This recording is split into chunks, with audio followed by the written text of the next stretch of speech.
up, everybody? Welcome to another episode of Limited Resources. This is episode number 562. My name is Marshall. I'm one of your Limited Resources, and joining me on the line all the way from Denver, Colorado, fresh off of yet another game of Among Us. It's the most sus of them all, Luis Scott-Vargas. Luis, how's it going, bud?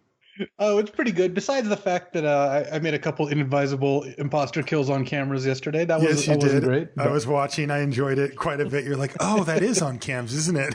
And then all the votes went for you. And I'm like, Luis, no. Yeah. First kill of the game, too.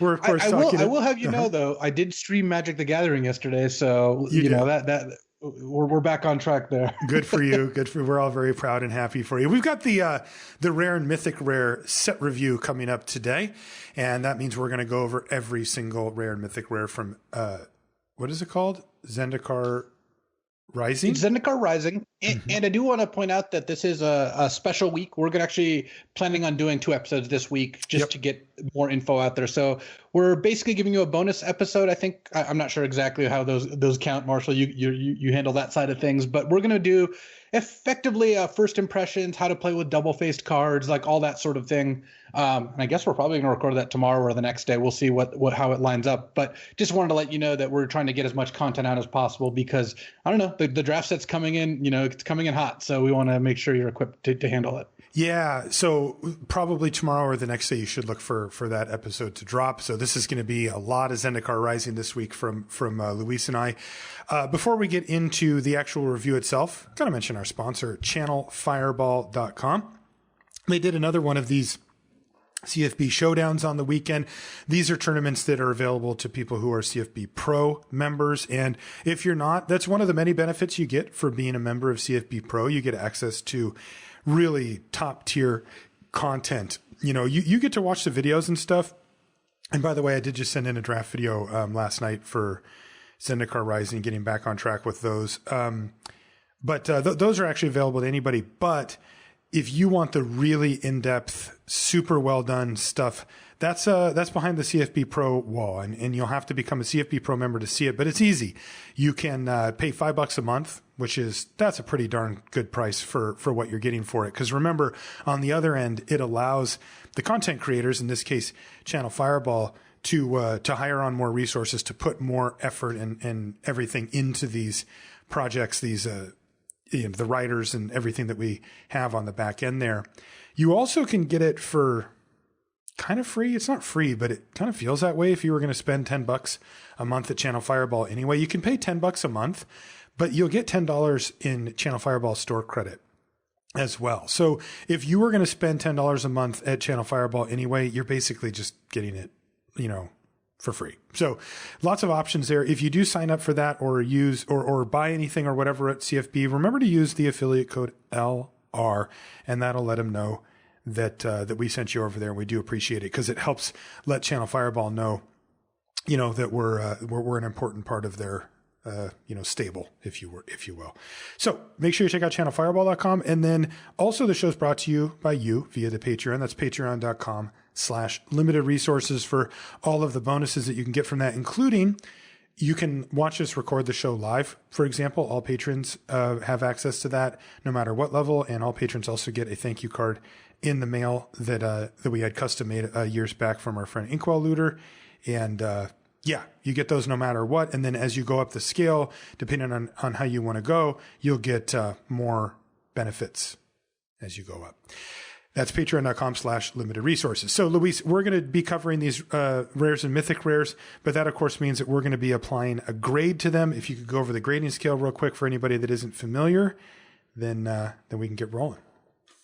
Yeah, so we're going to use an A through F scale with 2 subgrades. It's pretty simple. Starts at the top, A's. These are bombs, game winners, cards that are good in many situations, and the best cards in the set.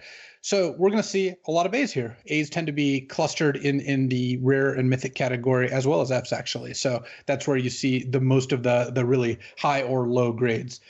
B's are cards that actively pull you towards their colors or combination of colors or their theme. So these are kind of the really good but not quite bomb level cards that you're pretty happy taking the first couple picks.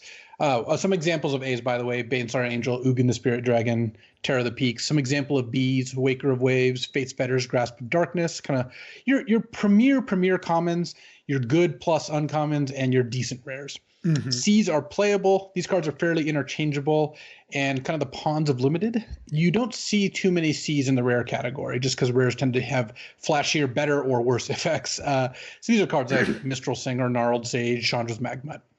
D's are sometimes playable, but you're pretty unhappy if you end up running them. They're mediocre, junky, a little too expensive, a little too hard to set up. Cards like Walking Corpse, Awarded Battlements, Spine Megalodon. F's are unplayable in virtually all scenarios. Cards that cost 10 or 11 mana, cards that have really weird effects, cards like Life Goes On and Necromentia. I'm going to see a fair amount of these here. And then the two subgrades, one is sideboard, cards that rarely make the main deck, can be quite good out of the sideboard. There's very few of these in the rare category. And then build-arounds. There's actually plenty of these in rares. These are cards that don't do much on their own or don't fulfill their own, what they ask of you. But if you do that, if you put them with the right cards, they end up performing really well. These are cards that, you get cards like Garruk's Uprising, Rise Again, Griffin Airy, where if you do the thing they ask you to do, they perform well. And so if something has a build-around grade, it's going to be like a build-around B, build-around A, what have you. All right, so let's get into them. We'll start off with white, and our first card up is a mythic rare called Angel of Destiny. It says, wow, these rares have way more text on them than your average common or uncommon. 3 white for a 2/6 flying double strike. So it effectively plays as a 4/6, and it really does effectively play it as a 4/6 because even in combat, there's very few things that have 6 power in the air. So this is very powerful, and of course, double strike would be better than having a 4/6 in that if you do augment its power, all of a sudden that's getting doubled as well. It says, whenever a creature you control deals combat damage to a player, you and that player each gain that much life. All right. So if you hit this for 4, then you gain 4, you lose 4 and gain 4, and I gain 4. So the way this works is if you're at 10 and I attack you with 10 power worth of creatures with this in play, you will die because you'll take 10, go to 0, and then not gain the life. It actually means that double strike on this is a slight disadvantage in that the double strike damage and the life gain will resolve first.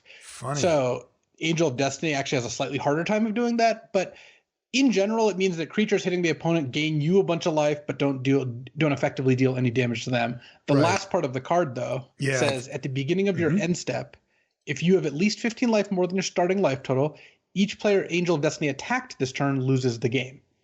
So if you're at 35 at the end of your turn and this attacked, this didn't actually have to get through. It just needed to attack. If this is in play at the end of your turn, you're at 35 and this attacked, your opponent loses. This is a weird card, but a powerful one. It's, first of all, it's a 5-mana 4/6 flyer, right? Yeah. And so on defense, it's huge, really hard to get around. On offense, it cracks in to gain you for a turn, even if it's not damaging the opponent, which puts them on a clock. Eventually you hit 35 and win. And it also means that your other creatures also kind of have that same ability. The biggest risk with this card is if they bubble snare it, you can't attack with it to trigger the end game thing. Yeah. And your creatures are going to have a hard time actually killing the opponent. Interesting. So there's Nahiri's Binding and Bubble Snare both do that. So the only way that they could kill the opponent is if they can attack for enough to do fully lethal in one attack step. Yeah, you need to, whatever life total they're at when this isn't played, you have to kill them from that life total in one shot. Right. Unless you have non-creature damage sources like Royal Eruption or something. Right. So you could, if they were at 10 and you attacked for 9, you could get them to 1 with a trigger on the stack and then use a burn spell at instant speed to kill them. Spike Field Hazard or something like that. Yeah. Boy, interesting card. Super cool. I mean, wow, right? What a weird, this is one where if you read it to me, I'm like, that's a mythic rare, right? This is just a bizarre design. What do you make of it power level wise? The card is quite good. I think at the minimum, it's going to get a B+ grade. I'm wondering if it's just an A- anyway, because imagine a game, you play this card. If they can't kill it, you're getting 4 a turn. They can't attack into this the first turn when you play it. And then from then on, you can attack and gain 4 a turn. If they attack you, you can just take it and attack back with all your creatures to gain a bunch more life. And then eventually you hit 35. I guess the only thing is I would want at least one or two like escape clauses in my deck to where if they did lock this down, then I didn't just lose to it.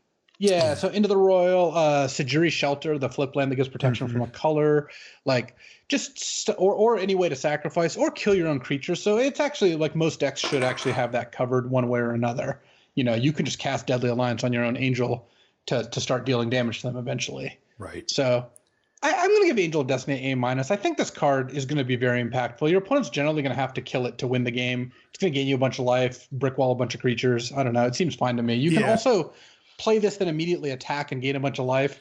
Or if you want to get their life a little lower, attack, then play this. So it even gives you a little bit of options in terms of how to do it. Yeah, I'm with you. I mean, it does make it very, very difficult for your opponent to kill you. Like, that's important too. This is an amazing blocker. And if only it's hitting you, your life total's going up. Like, yeah, their life total's not going down, but yours is going up. So they're going to have to, you know, you could prolong the game if that's what you need to have happen too. So yeah, I like A- for Angel of Destiny. Next is Archon of Emeria. This is 2 and a white for a 2/3 Archon. It's rare. It's got flying. So 3 mana, 2/3 flyer. Good. Each player can't cast more than one spell each turn.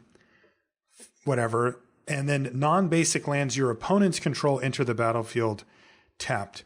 You know, this is clearly more aimed at constructed, right? You know, casting more than one spell each turn will affect both players here. So I can't really say if it's a good thing or a bad thing. I would call it a wash. 2/3 flying for 3. Nice. But that last part, like all the non-basic lands in the set outside of a couple of them enter the battlefield tapped anyway. You're not exactly crushing your opponent with that. This set doesn't even have the cycle of just regular dual lands that we'll see, which by the way, also enter the battlefield tapped. So yeah. So at any rate, to me, Archon of Emeria is primarily just a 3 mana, 2/3 flyer. That's what I see when I see it, with again, a wash on that second ability and the last one being largely irrelevant. Which I would give an okay grade. I mean, it's a fine card. One of the things that kind of stinks is that it's an Archon, right? It's not a cleric. It's not, doesn't add to your party. And that actually does matter a lot. Like, I had a opportunity to take this card in a party-based deck out of pack 3, and I ended up taking the 3/2 cleric that like gives your thing indestructible or whatever it is. Like, you know, we're talking about like just sort of a rank and file common over this Archon of Emeria because I needed the party filler, you know. And to me, that means that, you know, Archon probably is a fine card, but not going to have like a super strong place in this format.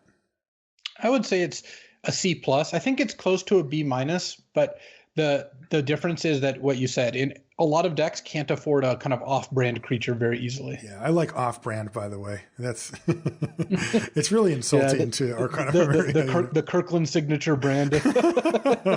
All right, I like C+ for Archon of Emeria, though. That's where I think it's going to come down, given the format. Next is Archpriest or Archpriest. I think it's Archpriest, but I don't know. We'll go Archpriest of Iona. This is white for a star 2 human. Marshall, all I know is that we will be told which one is correct. Yes, it is. Unequivocally, we will be told this. Archpriest of Archpriest? I'm going to go Archpriest. Does this sound right if I say Archpriest? All right, you can go Archpriest and I'll go Archpriest. Whichever one you do, I'll do it's the other way around. Yeah, I'm saying Archpriest of Iona. It's white for a star 2 human cleric at rare. Its power is equal to the number of creatures in your party, so it's a 1/2 base and can get up to a 4/2. At the beginning of combat on your turn, if you have a full party, target creature gets +1/+1 and gains flying until end of turn. I'm not such a huge fan of this. I have on occasion seen a full party go and even seen some payoffs for it. I found that it's very rare and it's very disruptible. You know, one well-placed removal spell can break up the party, as it were. Also, the fact that this Archpriest of Iona is a cleric in white means that it occupies the slot that is, you know, white has warriors and clerics the most. So it's not even filling, like, for its color, a niche for the party. So you're still going to have to find a rogue and a wizard somehow in your deck. So if it's only going to be a 1/1/2 or a 2/2 sometimes, or maybe a 3/2 on good games, I'm not really into it.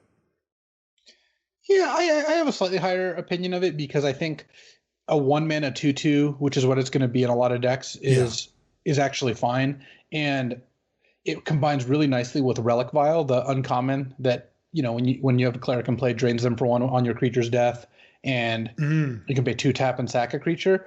I've drafted multiple Relic Vial decks at this point. I'm a really firm believer that black-white clerics with Relic Vial is one of the better archetypes. Okay. So having a priest, which does fill in a cheap creature and a cleric slot, is perfectly fine for me. That said, it's not that exciting, and you're not gonna get the full party that often. Though as an aside, a card I found has gone really high up in my pick order is the Stonework Pack Beast, and that is how you get a full party.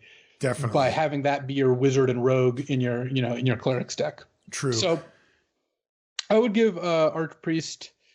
I think I would give it a C+ as well. Yeah, I think that on average, you're going to play this in your party decks and you're going to be happy with it. A 1 mana 2/2 is fine. And sometimes in the late game, this is a huge impact, when you actually get there. Yeah, I'm lower on the 1 mana 2/2 part, but I agree that the upside is there and it's worth including. I like C+ for Archpriest of Iona. Next is Emeria's Call. This is actually a double-faced land card. But these ones are kind of interesting. So I'll start with the land. It's called Emeria Shattered Skyclave. All it does is tap for white. So that part's simple, but you can have it enter the battlefield tapped, or you can pay 3 life to have it enter the battlefield untapped. So there you go. Super low opportunity cost here. Right, exactly. And this card is really fantastic. It's 4 white. It is 7 mana sorcery at Mythic Rare. But what it does is incredible. You get 2 4/4 white angel warrior creature tokens with flying, and non-angel creatures you control gain indestructible until your next turn. So this to me is really them pushing the boundaries of what you can do with these modal double face cards. I mean, okay, the land is whatever, it's just a land, and then it's on a 7-drop game-ending spell. It's perfect. It's just exactly that. If you have it in your opener and you need a land drop, fine. But man, it is laughable to think that if this replaced a plains in your deck, that you could draw this on turn 12 instead of that plains and be like, oh, I win the game instead of I do nothing for the turn. It's that, like you said, the opportunity cost is so perfect for this type of card. Well, and the cards like Tazim Raptor, Pyroclastic Hellion, and Kazandu Stomper, all the 3 commons that return lands to your hand, you always want 1 or 2 of those in your decks, sometimes even more. Yep. So that way you can play your Emeria's Call on turn 1 with confidence, knowing at some point in the late game, I'll draw one of those, pick this back up, and just boom. It's actually kind of safer. They can't even make you discard it. Yes. Unless they play the stupid the Cleansing Wildfire or whatever land destruction spell. This is actually kind of safer in play. I mean, this card's an A+. It's just a huge bomb. I would play the front side in most decks anyway, because it's very close to 7 mana win the game. 7 mana make 2 4/4 flyers and make your team indestructible for this turn and their turn. So until your next turn, that would already be huge. And then the fact that you can just play this as a plane, so you never even run the risk inherent in 7-drops. So A+ for Emeria's Call. Yeah, you should just take this card. Next is Felidar Retreat. This is 3 and a white enchantment at rare. It's got landfall. You can choose one of the 2 following options. 1, you get a 2/2 white cat beast creature token, or this is big. You put a +1/+1 counter on each creature you control, and those creatures gain vigilance until end of turn. I've actually had the chance to play Felidar Retreat multiple times now, and it's really strong. I mean, it does have its weaknesses in that, generally speaking, it looks like a 4-drop, but you often want to play it on turn 5 where you can, you play something relevant on turn 4, like a blocker or a removal spell. And then turn 5, you play retreat and then play your 5th land and you get the cat or the counters right away.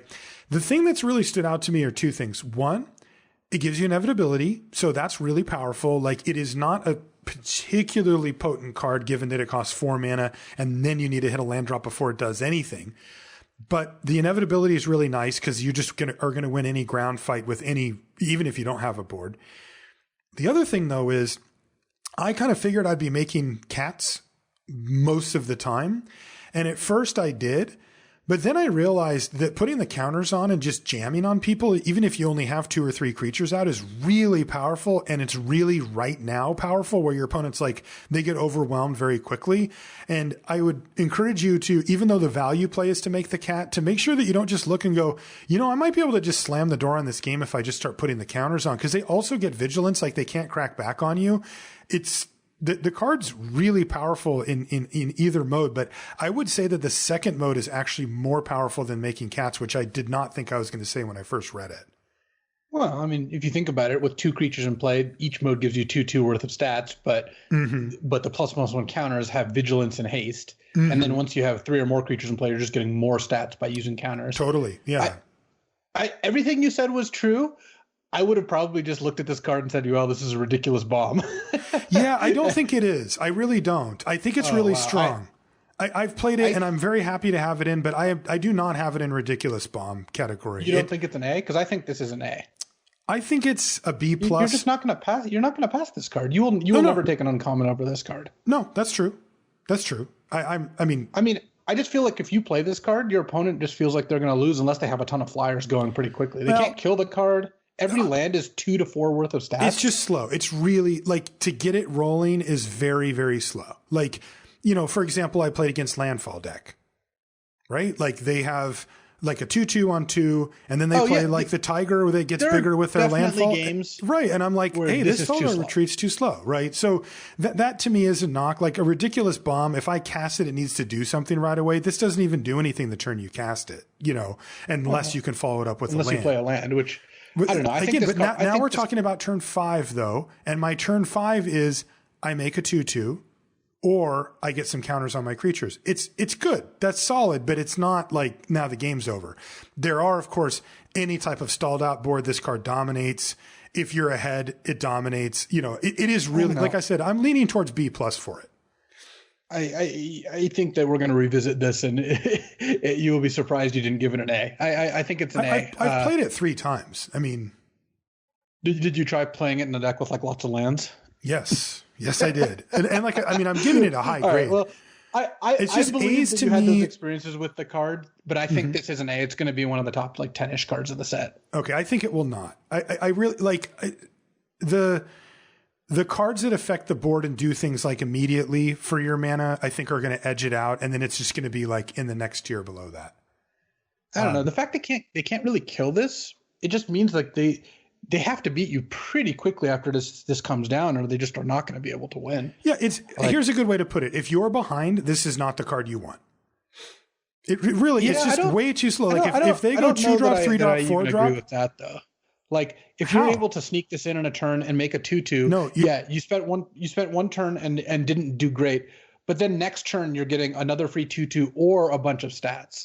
But my whole point is you can't sneak this in when you're actually behind. Like you can't tap 4 lands and be like, well, I just got away with getting this into play. Like if you're depends on how behind you are, but. There are definitely boards you can play this and lose. I'm not certainly that is going to happen. I think the combination of being resilient to removal and giving you such a big long game advantage and having immediate effect by just playing a land and getting 3 +1/+1 counters and vigilance, that adds up to me for an A. Maybe if your standards are higher than that, then that's fine. They are because again, in order for it to be an A for me, I need the card to be able to at least get me back to parity if I am behind. And this doesn't do that in that time frame. Like we'll pick another 4-drop or something down the line here. Like what's this next card? Legion Angel. I don't actually know what this does. 2 white. Oh, it's this one. Yeah. All right. Well, whatever. Yeah, it's the 4-mana 4/3 flyer that gets you more copies of it if you have more, which in limited you're not going to. Right. So 2 white 4/3 flying angel warrior at rare. And like you said, when it ETBs, you may reveal a card you own named Legion Angel from outside the game and put it in your hand. But like you said, you would just have them both in your deck, right?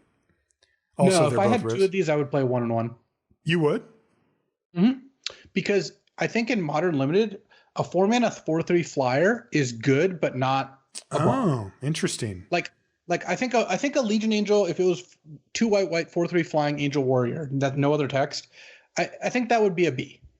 Like I agree. It's a good aggressive flyer, dies to some removal, but pretty strong. Yeah. But if you have 2, instead of having 2 Bs in your deck, I'd rather have 1 A in my deck. Because if this gets a second copy when you play it, that's just an A. That is a game-winning play. Yeah. Interesting. So you'd rather have an A than 2 Bs. I wonder if is that correct? I actually don't think it's very close, because in limited, like, the worst card you play is a C, but your deck is full of Bs and Cs with maybe an A or 2 if you're lucky. Mm-hmm. Adding an A is just going to increase your chances of winning the games where you play an A by dramatically more than playing a B. But then playing an additional B. Like, it's not linear. It's not linear where, like, C's are worth 1, B's are worth 3, and A's are worth 5. It's like C's are worth 1, B's are worth 4, and A's are worth 10 in terms of, like, the value above replacement of what you're adding when you cast and draw one of these cards. So I think if I had 3 of them, I'd play 2 main, 1 board. Okay. Yeah, that makes sense. But we're, of course, approaching absurdity at this point. So we would give this a B, though, right? So just to wrap up earlier, you give Felidar Retreat a B+. Yes. I'm giving it an A, and I think we're both giving Legion Angel a B. B. Yep, that's correct. Yeah, I'm looking for. I'll try to find another card that I say like. Well, we'll just figure out, because as we I go think through that where we end up on other cards. Yeah, and I bet there's going to be another card. You know, from your perspective, there's going to be another card that I want to give a B that you think is as good as Felidar Retreat. From my perspective, you're going to give a card an A, and I'm going to say this card's worse than Felidar Retreat. So that's going to kind of demonstrate how kind of we view these cards. Yeah, because the way I see it is that you're only taking the upside scenario.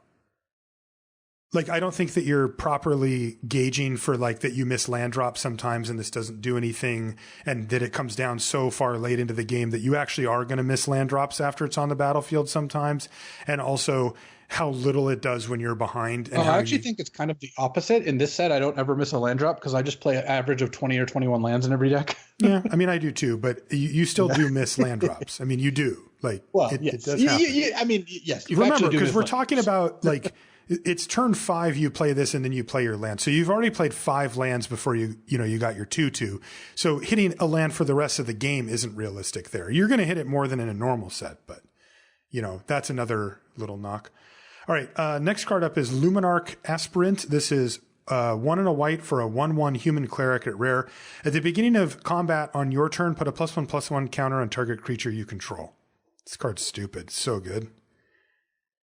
Yeah, this, by the way, can target itself. So at the floor on this is a 2-mana 2/2 that grows into a 3/3 before it even attacks once. Mm-hmm. And how you're mostly going to want to play with this card is putting counters elsewhere, because this card's already so valuable, your opponent wants to kill it. Yeah. No reason to, like, give them more value when they do eventually kill it. Yeah, and that's the power of this card, is that they must kill it or they will lose.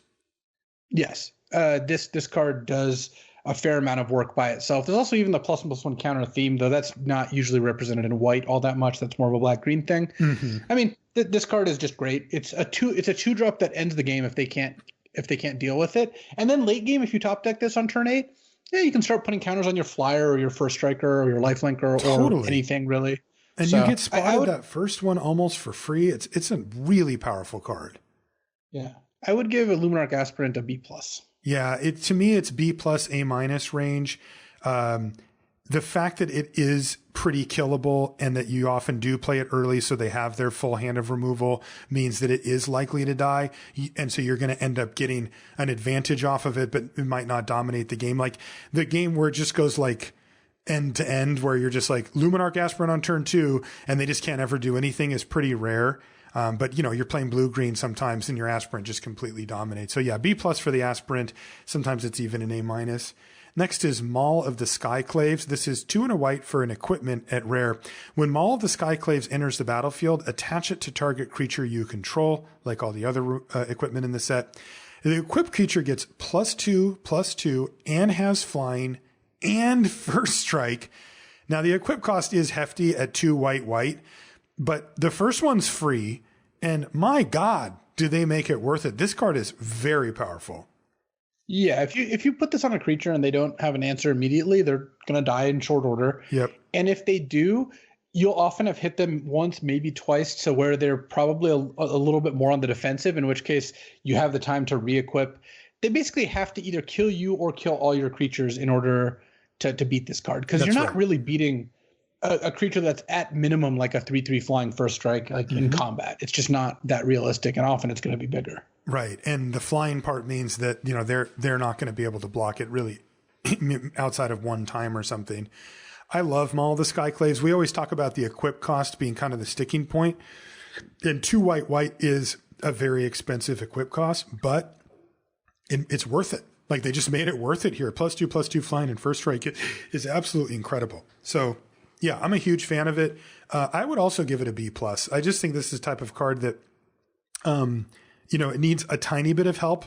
And yes, it can be a little slow if they do kill your creature, maybe enabling some type of race or something. But for the most part, this just turns any creature you have that is capable of attacking into a legitimate threat. And yeah, I love it. Yeah, I think Maul Skyclaves probably gets an A-. Okay. It has Sure. a weakness in that if you play this and equip it and then they immediately go Deadly Alliance your creature, you're in a spot where maybe you're too far behind, or especially if you equip again and then they have Into the Royal, like you can run into some issues. But if you draw this in a decent mix of creatures, I feel like you're going to be in pretty good shape most of those games. You're right. Yeah, you are right. I'm going to go A- as well on Maul of the Skyclaves. Next is Ondu Inversion. So this is another double-faced card. This one's rare, so it just enters the battlefield tapped and taps for white on the land side. But the front side is 6 white for a sorcery. Destroy all non-land permanents. 8 mana. Yeah, 8 mana is getting to the point where it's not that easy to cast, like even in a pretty long game.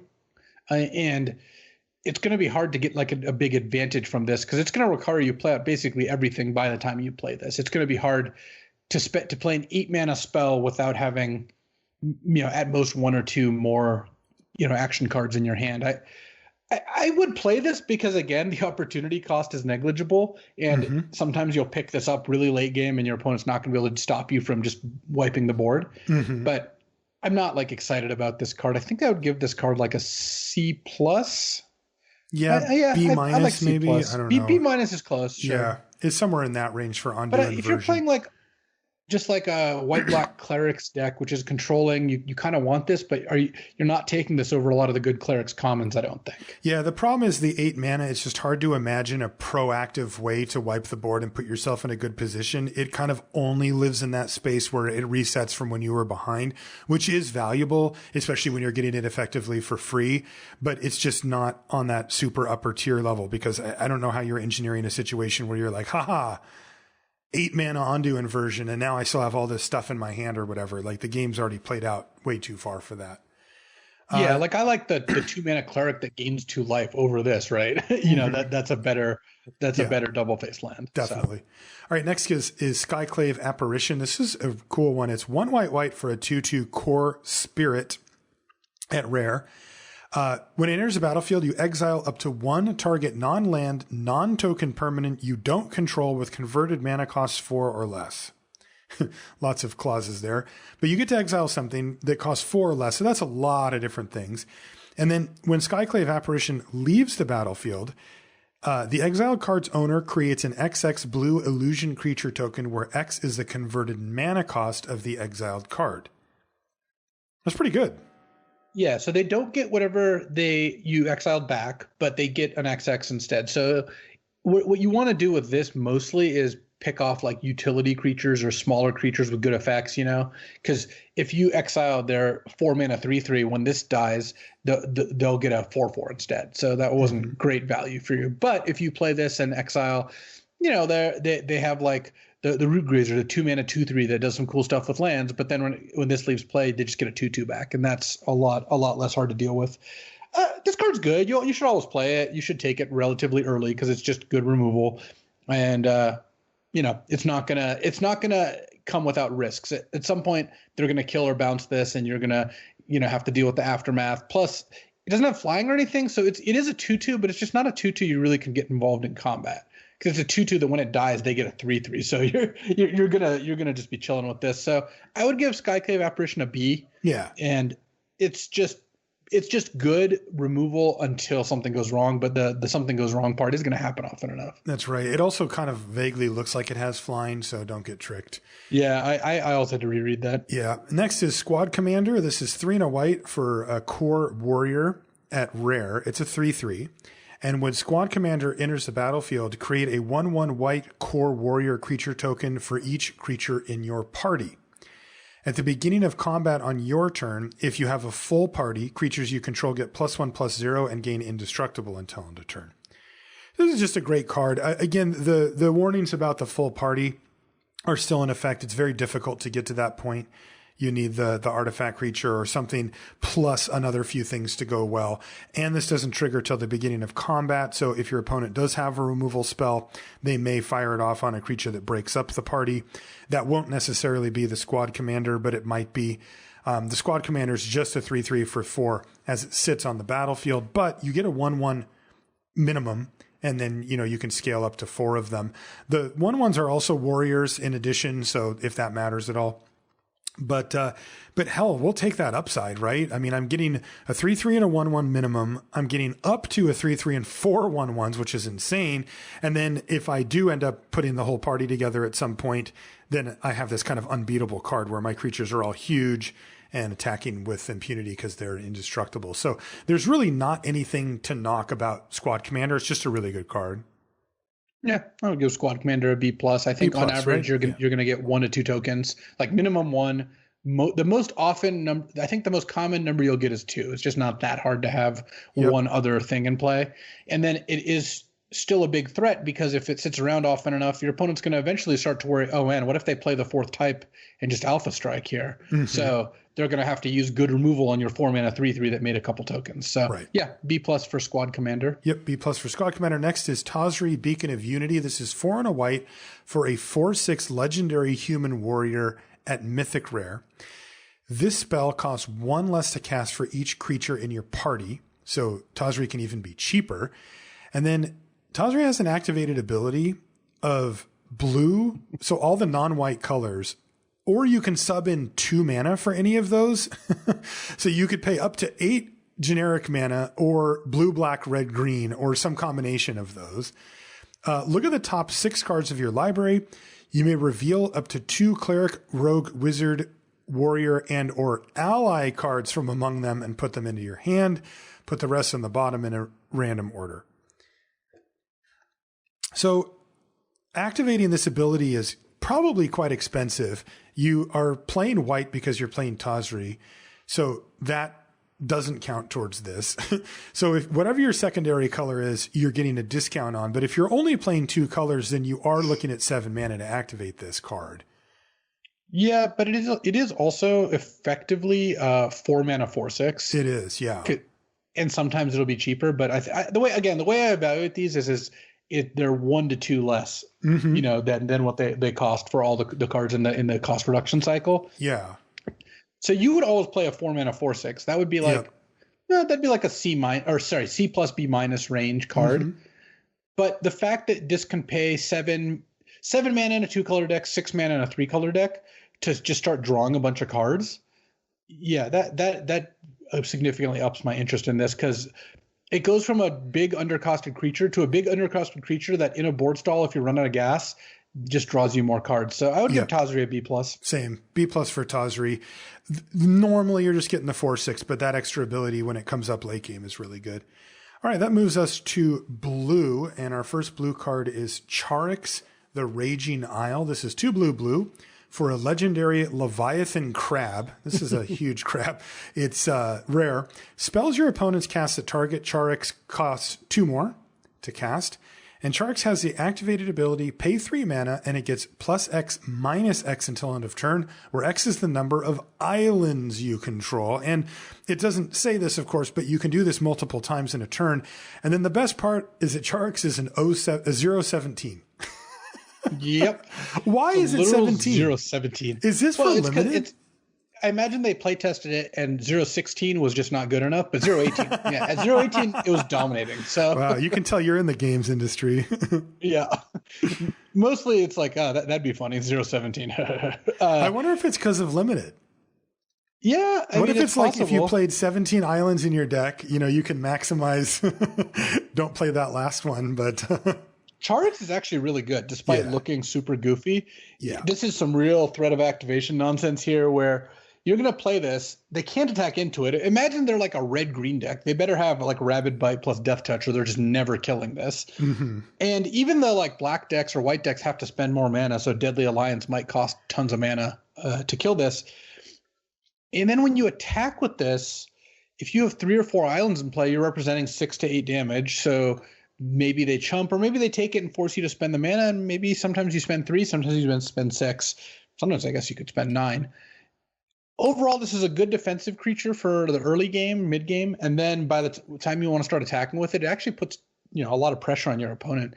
It's just not hard to imagine paying 3 to make it a 4/13 and then an 8/9, but that's just so huge. You have so much toughness to give here. So I would give Charix a B+. I actually think this card is pretty impressive. Yeah, I've been impressed by Charix as well.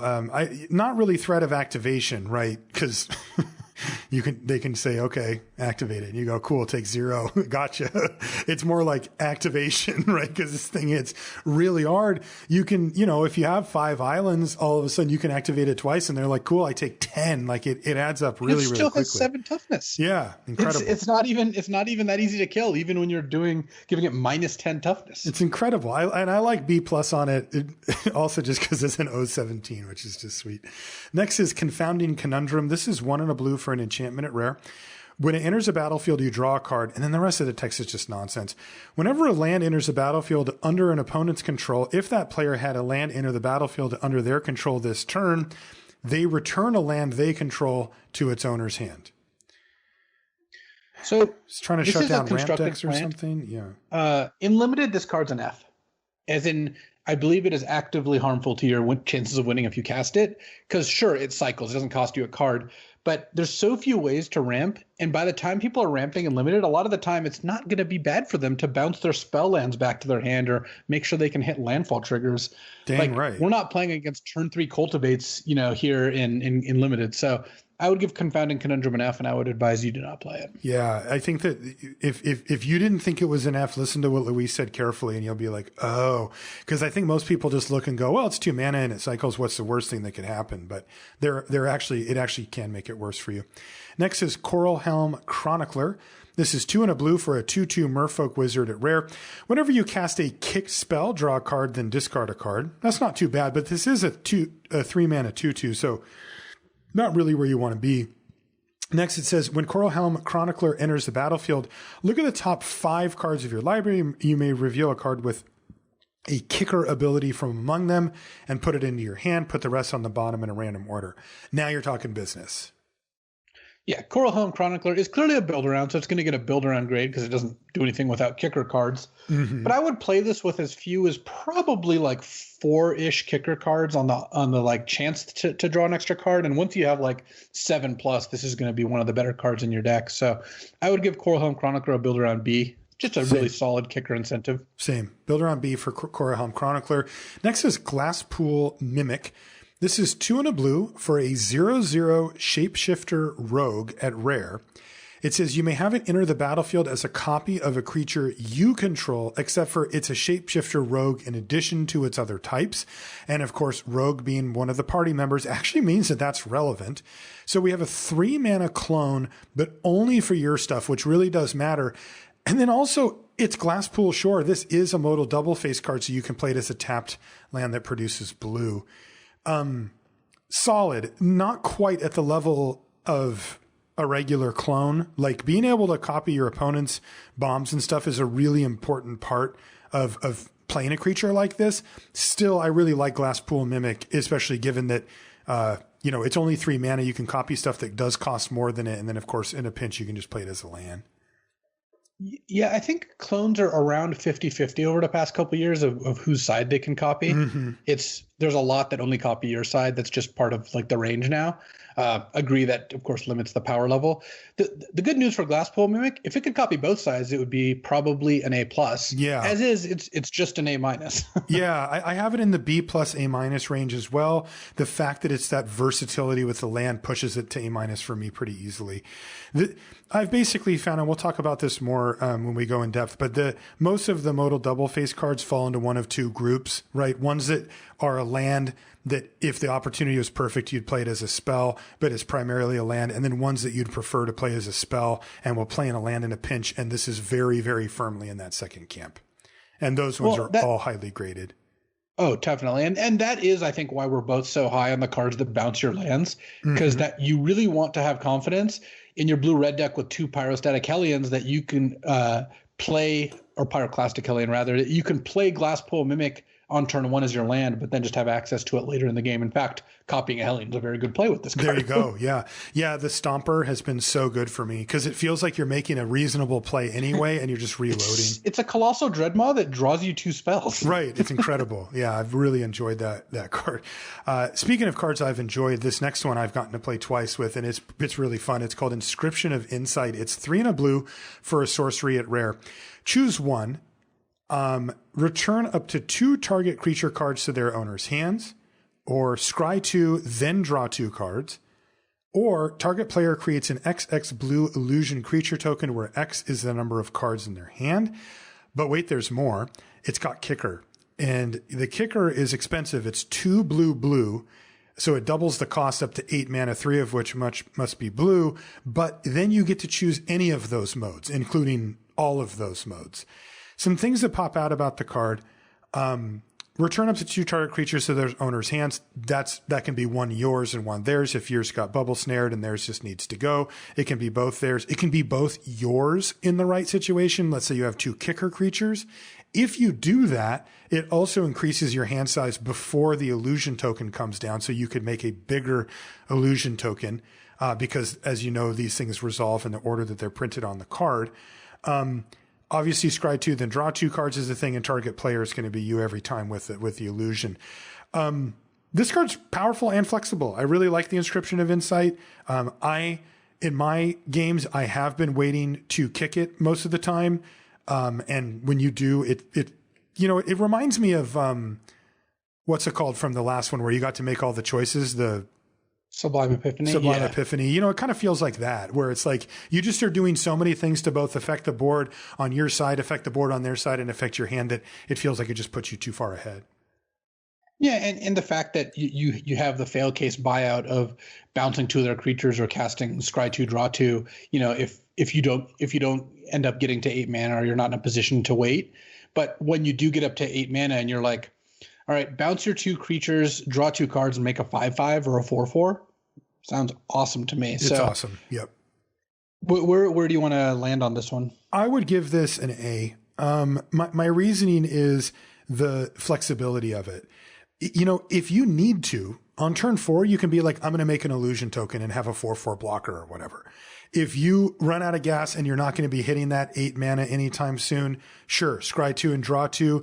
And if you find yourself in a position where, let's say your landfall opponent has gotten off to a quick start and they've got 2 creatures with a bunch of counters on them, you can just be like, put them back in your hand and start this whole thing over again. But now you don't get to hit the next 3 land drops in a row guaranteed or whatever. So to me, the fact that I can, if I'm at parity or ahead, I can draw cards or make a thing. If I'm behind, I can get myself out of that, puts it up into the A range. So I would just give it an A. Yeah, I like A for Inscription of Insight. Yeah, and then if you get to the 8 mana, it's real dumb. I mean, it really is. Yes, without the 8 mana mode, if it was just choose one of these 3, I would say this card's a B. Agreed. The fact that you get to have all of them at 8 does kick it up a full letter grade. It does for me too, because none of these are particularly amazing on their own. They're fine, but they're not like game winners. Next is Jace Mirror Mage. This is 1 blue for a 4 loyalty Jace at Mythic with kicker 2. So it says, when Jace Mirror Mage enters the battlefield, if Jace was kicked, create a token that's a copy of Jace Mirror Mage, except that it's not legendary and its starting loyalty is 1. Now, you can +1 Jace Mirror Mage to scry 2, or you can pay 0 loyalty to draw a card and reveal it, remove a number of loyalty counters equal to that card's converted mana cost from Jace Mirror Mage. Yeah, Jace basically Dark Confidants, but goes off his loyalty instead of your life total. Right. Jace is strong. I played against Jace twice now, and what the most common play pattern is to wait till you can kick it, because at 5 mana, you also usually have a creature or two in play, and then you start scrying with at least one of the Jaces, usually the small one, and then using the 0 ability on the other Jace. Right. So Jace is a very potent card draw engine. It also puts 2 planeswalkers into play, so your opponent, even if they can kill one, often can't kill both. It's this weird combination of like draws you a bunch of cards and gains you a bunch of life. I think given the costs, how much loyalty you get, how much scrying and card drawing you get, I'm comfortable putting Jace at an A-. I think it'll just win you so many games where you have any sort of board presence at all. It's not the best play on an empty board. Planeswalkers rarely are, though. I was going to say B+ because it doesn't affect the board, right? Like outside of them wanting to attack Jace. Like if you play Jace, 0 it, and hit a 4-drop, Jace is gone, right? Yeah, but you really shouldn't play Jace and 0 it, because the thing is, when you tap out for Jace, it's not like you can use that card anyway. So you should always start by scrying, unless you think they're going to kill Jace or something. Yeah, you start by scrying, and often what you'll do is set it up so you draw a spell, the top card's a land, you then 0 Jace and draw the land. Okay. And that's going to be pretty good. I think this card just pulls you ahead too quickly to be a B+. I think the reason I like it at A- is that imagine if they have a 3/3 out and you play Jace kicked and have like a 3/3 in play. Like now if they kill your 3/3, then they can kill the small Jace. You have the big Jace. You've gotten to scry like 4 cards here, and then you're surely going to be able to play some sort of defense. And it kind of snowballs from there. Okay. Imagine if you scried and found a bubble snare. You lock down their thing, play another blocker. Now they're just behind on board, and you have a Jace just continuing to like do its thing. Yeah, and these are all very plausible. All right, I'll come. I haven't played with or against Jace, so I'm going to default to that. But that makes a lot of sense to me. A- for Jace Mirror Mage. Next is Maddening Cacophony. This is 1 and a blue for a sorcery at rare. It's got kicker for 3 and a blue. Each opponent mills 8 cards. If this spell was kicked instead, each opponent mills half their library rounded up. Which is pretty hard to actually kick this and have it mill more than 8. Right, that's what I was thinking. Yeah. So it's basically a 2-mana mill 8.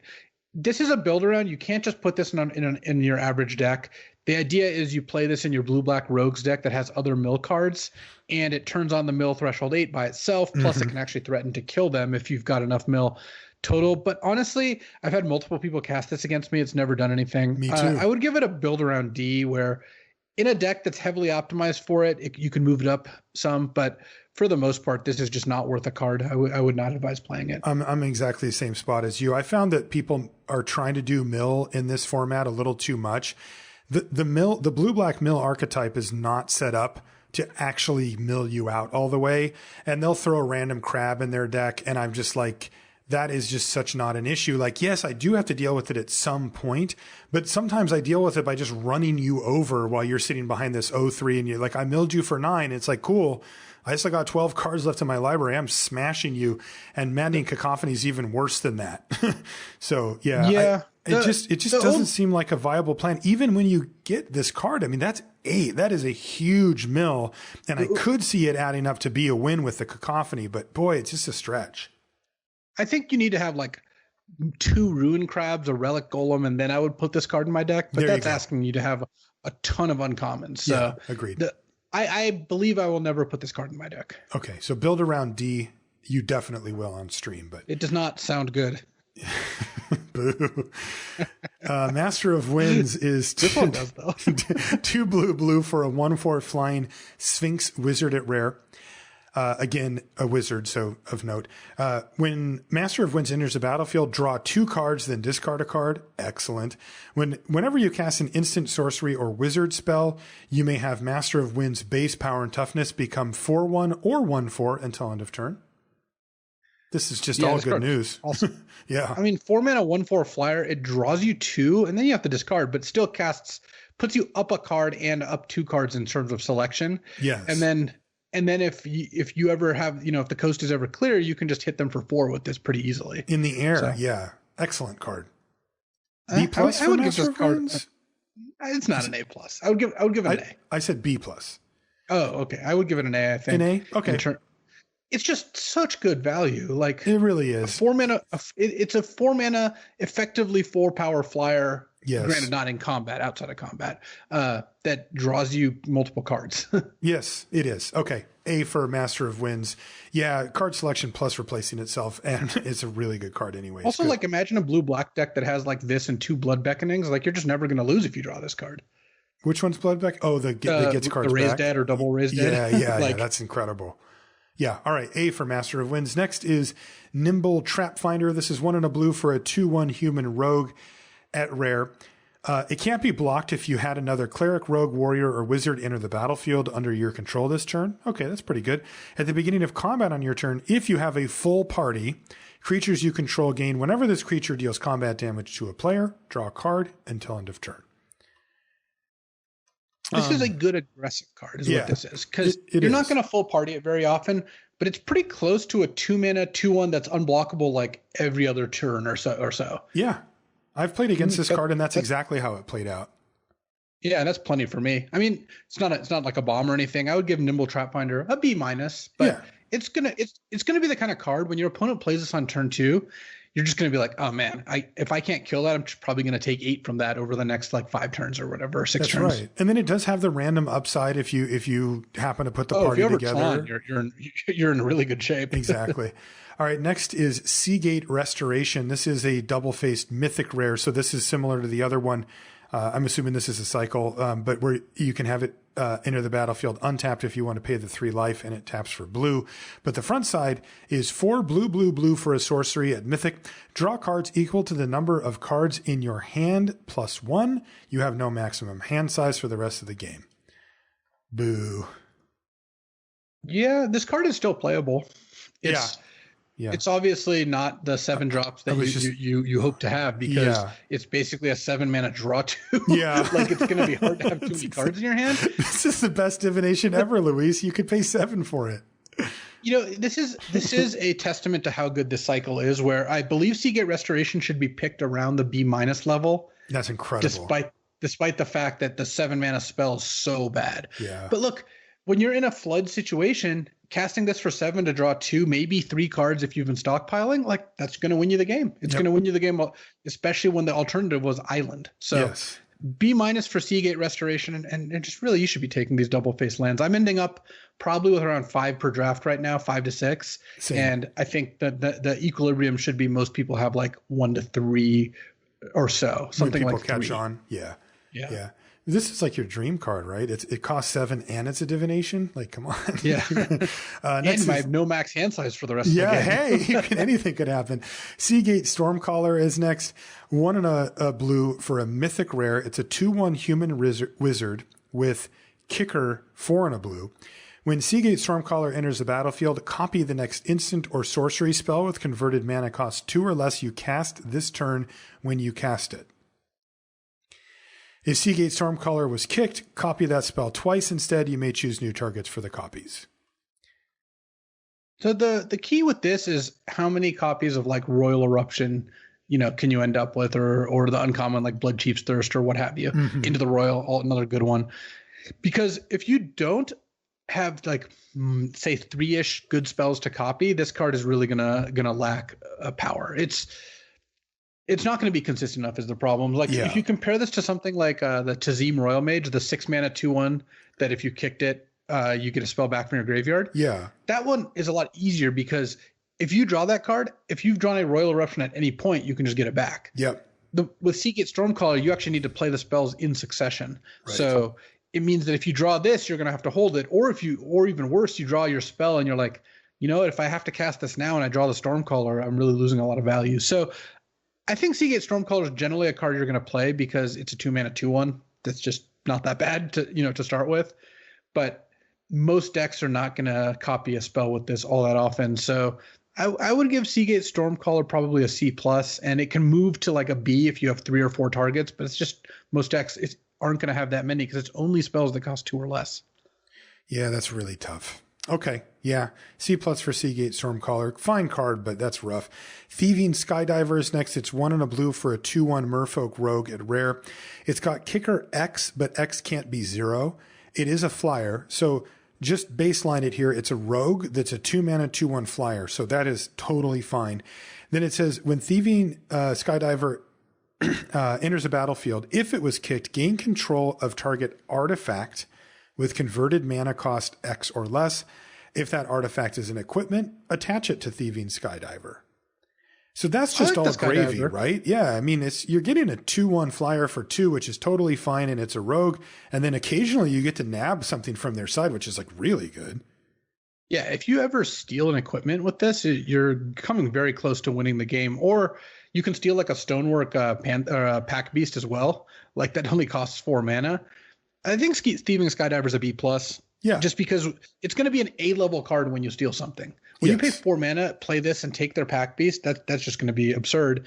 And when you don't, and it's a 2 mana 2/1, that's a fine fail case. So I like B+ for Thieving Skydiver. Yep, B+ for Thieving Skydiver, which is going to move us to black. And our first card is, well, it's the big one. It's Agadeem's Awakening.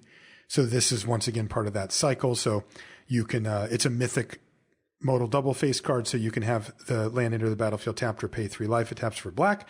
And the spell itself is black, black, black, X sorcery.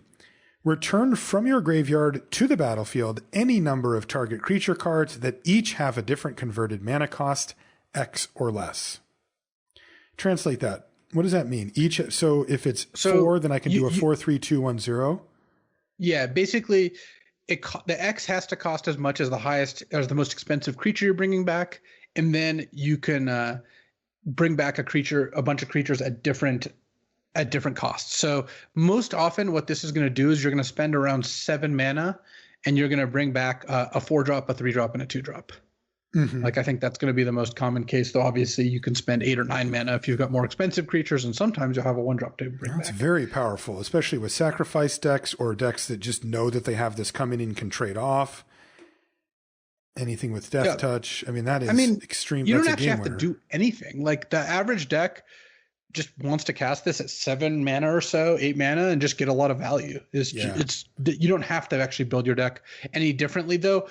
This would make me want to put in like an extra 2-dropper or something, or an extra 4-drop just to make sure I had the good spread. Right. But this card is a very easy way to win the game. I would give Agadeem's Awakening an A. Me too. I mean, and it has that land backup plan too. Yeah, and that's the thing. It's like the land thing is just such a big part of it. Blows it out of the water. Next is Coveted Prize. This is 4 and a black for a sorcery at rare. This spell costs 1 last tick cast for each creature in your party. Search your library for a card, put it into your hand, then shuffle your library. If you have a full party, you may cast a spell with converted mana cost 4 or less from your hand without paying its mana cost. I'm not really into this. No. If you have one party member in play, this is a 4 mana tutor, which is not good enough. Really it's not good enough to spend 4 mana to go get a card from your deck. At 3 mana, 3 mana it's a little more interesting, and at 2 mana it's good, and at 1 mana it's great. Because if you can get this to 1 mana and then play the spell for free, it's actually awesome. But I think that the most common use cases are going to be 4, which is unplayable, and 3, which is mostly just bad. So I would give Coveted Prize a D. If your deck has 4 Pack Beasts and a good spread of party members, then sure, maybe this makes the cut. I think most decks are just not going to want to play this. Yeah, I agree. D for Coveted Prize, and it has a build-around element to it too with the party stuff. Next is Drana, the Last Blood Chief. This is 3 black for a 4/4 flying legendary creature, Vampire Cleric at Mythic Rare. You already had me at 5 mana 4/4 flyer, but of course, when you get into Mythic with a name like this, you know you're getting the business, and you are. Whenever Drana, the Last Blood Chief attacks, defending player chooses a non-legendary creature card in your graveyard. You return that card to the battlefield with a +1/+1 counter on it, and it's a vampire in addition to its other types. Pick one. Yeah, I mean, if you play Drana and then attack, you win the game. Yes. So that's pretty good. And it's a 5 mana 4/4 flyer. So yeah, I would say I'm in for Drana. Drana gets an A+ from me. Yeah, it's an A+. If you play it and attack, you win the game. Not bad. All right. Yeah. So don't mess around. Drana is excellent.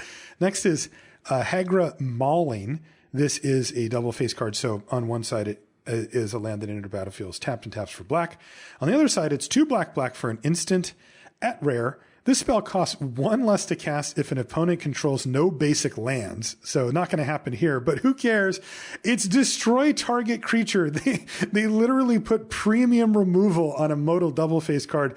The only saving grace for us limited players that it's limited, for us limited players is that it's rare, so we won't see it that often. But holy crap. This can be a land that you could play in an absolute pinch, but it's also a premium removal spell. Incredible. Yeah, Hagra Mauling is another A. It's just a fantastic card. So this is one where I kind of don't count this as a land when I put it in my deck. Same. Like, obviously, it's nice that you can play it as a land, and of course, the more ways you have to bounce lands, the better it gets to play this as a land.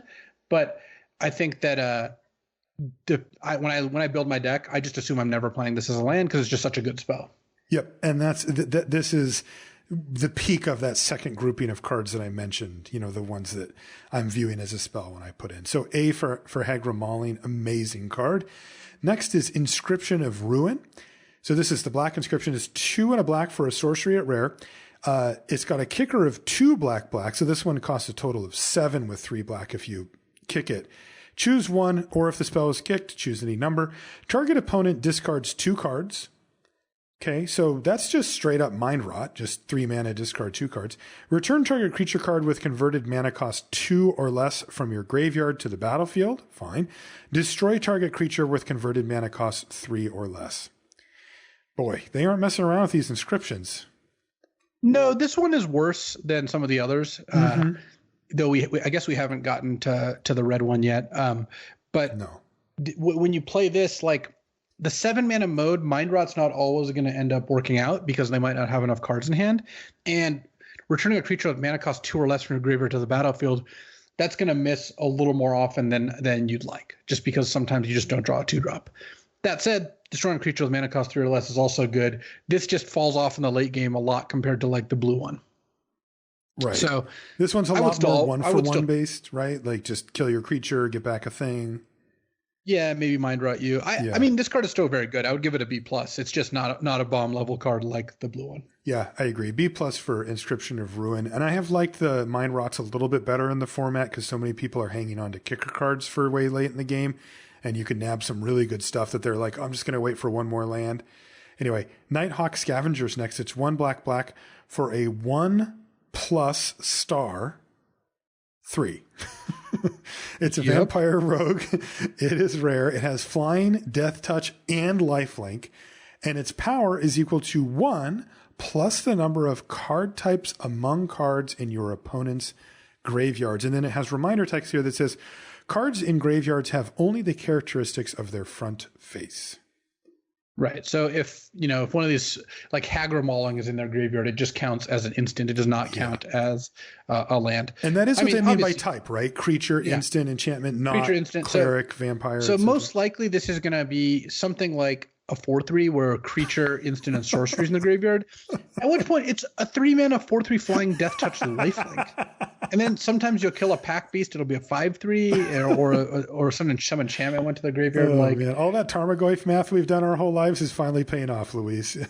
Goyf has fallen out of favor in the formats that we talk about these days. But man, we'll know exactly what our scavengers are. What I love about this is it's 1+. So busting out the dice on coverage, isn't even going to help. No. Not that you're ever going to cover this in paper, but I mean, Nighthawk Scavenger's an A. This card is fantastic. It's just a huge flyer, kills anything in combat, gains a bunch of life, and then if your opponent doesn't deal with it, they're not going to be able to erase it either. Yeah, I mean, it's already amazing as a 1/3 flying death touch lifelink. It's in deep into the B range, but this one can be you would always play that. But yes, this is an A because of how big it can get. Yep. Speaking of A's, Null Priest of Oblivion is next. It's a 1 and a black for a 2/1 vampire cleric at rare. It has menace and lifelink.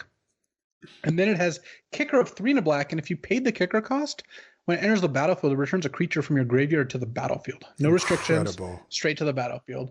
Also, if you just have this in your opening hand, you play it on turn 2, it's going to hit them like 3 times if they don't have removal. Yes. At which point they can maybe double block it, but you can set it up with a combat trick or a removal spell to get it in more. And then late game, it's a 6-mana 2/1 menace lifelink that puts your best creature into play. Incredible. Yep, this also gets an A. This card is fantastic. Easy A. Yeah. The first time somebody cast this I kept reading it's black. I'm thinking, well, what's the drawback? Like, where's the blood price I have to pay for this? And they were just like, your move. I'm like, okay, I guess I lose. A for Null Priest of Oblivion. Next is Scourge of the Skyclaves. 1 and a black for a demon at Mythic Rare. Star, kicker with 4 and a black.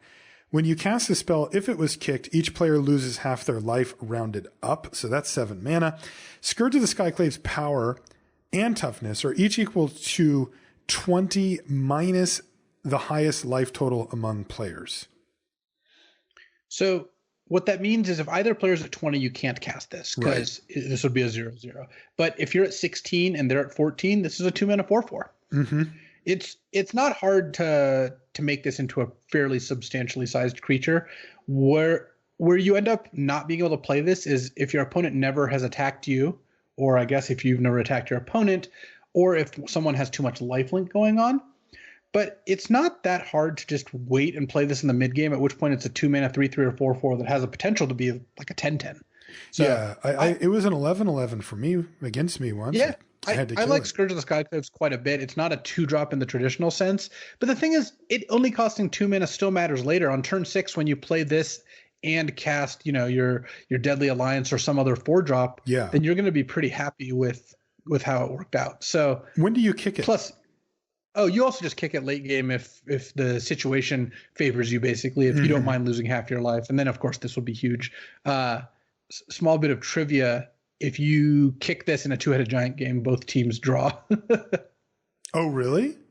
Yeah, because each player loses half their life, so both teams die. Because it's rounded up. Oh, yeah. Man. That's brutal. But I like Scourge of the Skyclaves. I would give this a B. I think that it's just going to be a very large creature in the middle of the game, even if you don't really do much work. Also, if you know this is coming, you can race 2 versus 3 damage, for example. Your opponent's going to be like, yeah, I'll take it. And then you just get to play this as a 5/5 a little earlier than you might think. That's right. Yeah, I like it at B for Scourge of the Skyclaves. Next Watch out for life gain, though. Yes. There are times when someone can kill this for free by triggering some kind of large amount of life gain. Right. The angel that gains you 2 for each in your party can gain you 4 or 6 sometimes. So yeah, careful. Next is Shadow's Verdict. This is 3 black for a sorcery at rare. Exile all creatures and planeswalkers with converted mana cost 3 or less from the battlefield, and all creature and planeswalker cards with converted mana cost 3 or less from all graveyards. I'm not super convinced that this card is good. The main problem I have is you're trying to set up a Wrath so you're not playing your creatures. And then if they play a 4-cost creature and then you have this, you're like, well, I can kill your first 2 creatures, but I can't kill that, and I don't have anything in play because I didn't have a creature I could play that wouldn't die to this. So then you play this, take a hit from the 4, and then try to recover with your smaller creatures against their bigger one. That's rough. Well, as they also had an additional turn to play something else. Right. So. Yeah. Gosh, I wonder, are you main decking this no matter what? I think that if you have a deck that doesn't have a ton of creatures that cost 3 or less, which is kind of weird too, because most decks do, then you could main deck Shadow's Verdict, and if you pick up 1 or 2 creatures, that's not bad. But I don't think that most decks are going to want this card. I have it in the C range. Look, sometimes this card will be an A. Yeah. Sometimes you'll cast this and kill 4 creatures, and yeah, that's awesome. Plus, it exiles them from the graveyard and also from play, so that it gets around death triggers and raise deads and all that. But I don't know. Sometimes you're going to have this, and it's like, well, I could cast this. It'll kill one of my opponent's creatures and one of my creatures. Wow, that's bad. So I don't think I'm taking this over any. I wouldn't take this over something like Vanquish the Weak, or certainly not Deadly Alliance. So I think this puts this in the C range for me. It does for me too. Maybe even trending towards sideboard, just in the matchups where it gets red-white or something where it's great. Next is Skyclave Shade. This is 1 and a black for a 3/1 Shade at rare. It's got a kicker of 2 and a black, so you can pay 5 mana. It can't block, but if it was kicked, it enters the battlefield with 2 +1/+1 counters on it. And it has landfall. Whenever a land enters the battlefield under your control, if Skyclave Shade is in your graveyard and it isn't your turn, you may cast it from your... And it's your turn, you may cast it from your graveyard this turn. So if you're an aggressive deck, this card's fantastic. If you play this on turn 2, your opponent's going to be like, well, I can't kill that. I have to have like an Ahiri's Binding or something. Mm-hmm. Otherwise, it just keeps hitting me over and over again. And then if you do kill it, eventually it comes back as like a 5/3. Yeah. I think this is great in aggro, and I would always play it even in like a controlling deck. It's just such a good threat. Your opponent's not going to be able to just ignore it. You'd have to be mega hard control, like blue-black 4-creature control, before I'd consider not playing this. And even then, if you just cast this with Kicker, what are they going to do? Like, just let it hit them 4 times? Like, they have to do something. And of course, you can kick it from the graveyard as well. So yes. It just basically always comes back as a 5/3 that can't block. Yeah, I like it. That's really powerful. I would say it's like a B-. I mean, you do have to take into the fact that it can't block, so you do need to place it correctly, but I would say B- for Skyclave Shade. That's really powerful. I like it at B. I think it's just going to be a solid card. Yeah. All right. Next is Soul Shatter. 2 and a black for an instant at rare. Each opponent sacrifices a creature or planeswalker with the highest converted mana cost among creatures and planeswalkers they control. This is sweet. Yeah, this card's good. Yeah. We always talk about how bad edict effects are, but that's because they make them sack their worst creature. This just generally makes them sack their best creature. So yep. I'm pretty happy with Soul Shatter. It's a B. You just take it as good. It's a good removal spell. Yep. I always play it too. It's also an instant, which is nice. So yeah, B for Soul Shatter. Next is Tabarak's Hope's Demise. This is 2 and a black for a 2/2 flying legendary demon cleric. How can you be a demon and a cleric? Anyway, it's rare. So 3 mana 2/2 flyer. Well, one's a race and one is a class. But so demons don't help people, right? There's evil clerics. I thought clerics were a lot of evil clerics. They worship evil gods. Well, okay. Blood sacrifice, necromancy. All right. Well, this is apparently one of them. Marcel, are you one of those fake gamer boys? You don't even know what D&D is like? Yeah, I guess so. I'm not going to go down this road because I'm getting shut down pretty hard. Tabarak's Hope's Demise has lifelink as long as it has 5 or more +1/+1 counters on it. What the? Whenever another non-token creature you control dies, put a +1/+1 counter on Tabarak's. If that creature was a cleric, you may draw a card. If you do, you lose 1 life. Dang. That is sweet. Yeah. I mean, this card is awesome. It's a huge threat just like sitting there as as the game plays. And then at some point it just gets lifelink. Also, if your other clerics die, all of a sudden you just get to draw cards. Like it's just gravy on top of gravy on top of gravy, but not so much gravy that like you wouldn't want to eat the mashed potatoes, but just enough that you still want completely covered.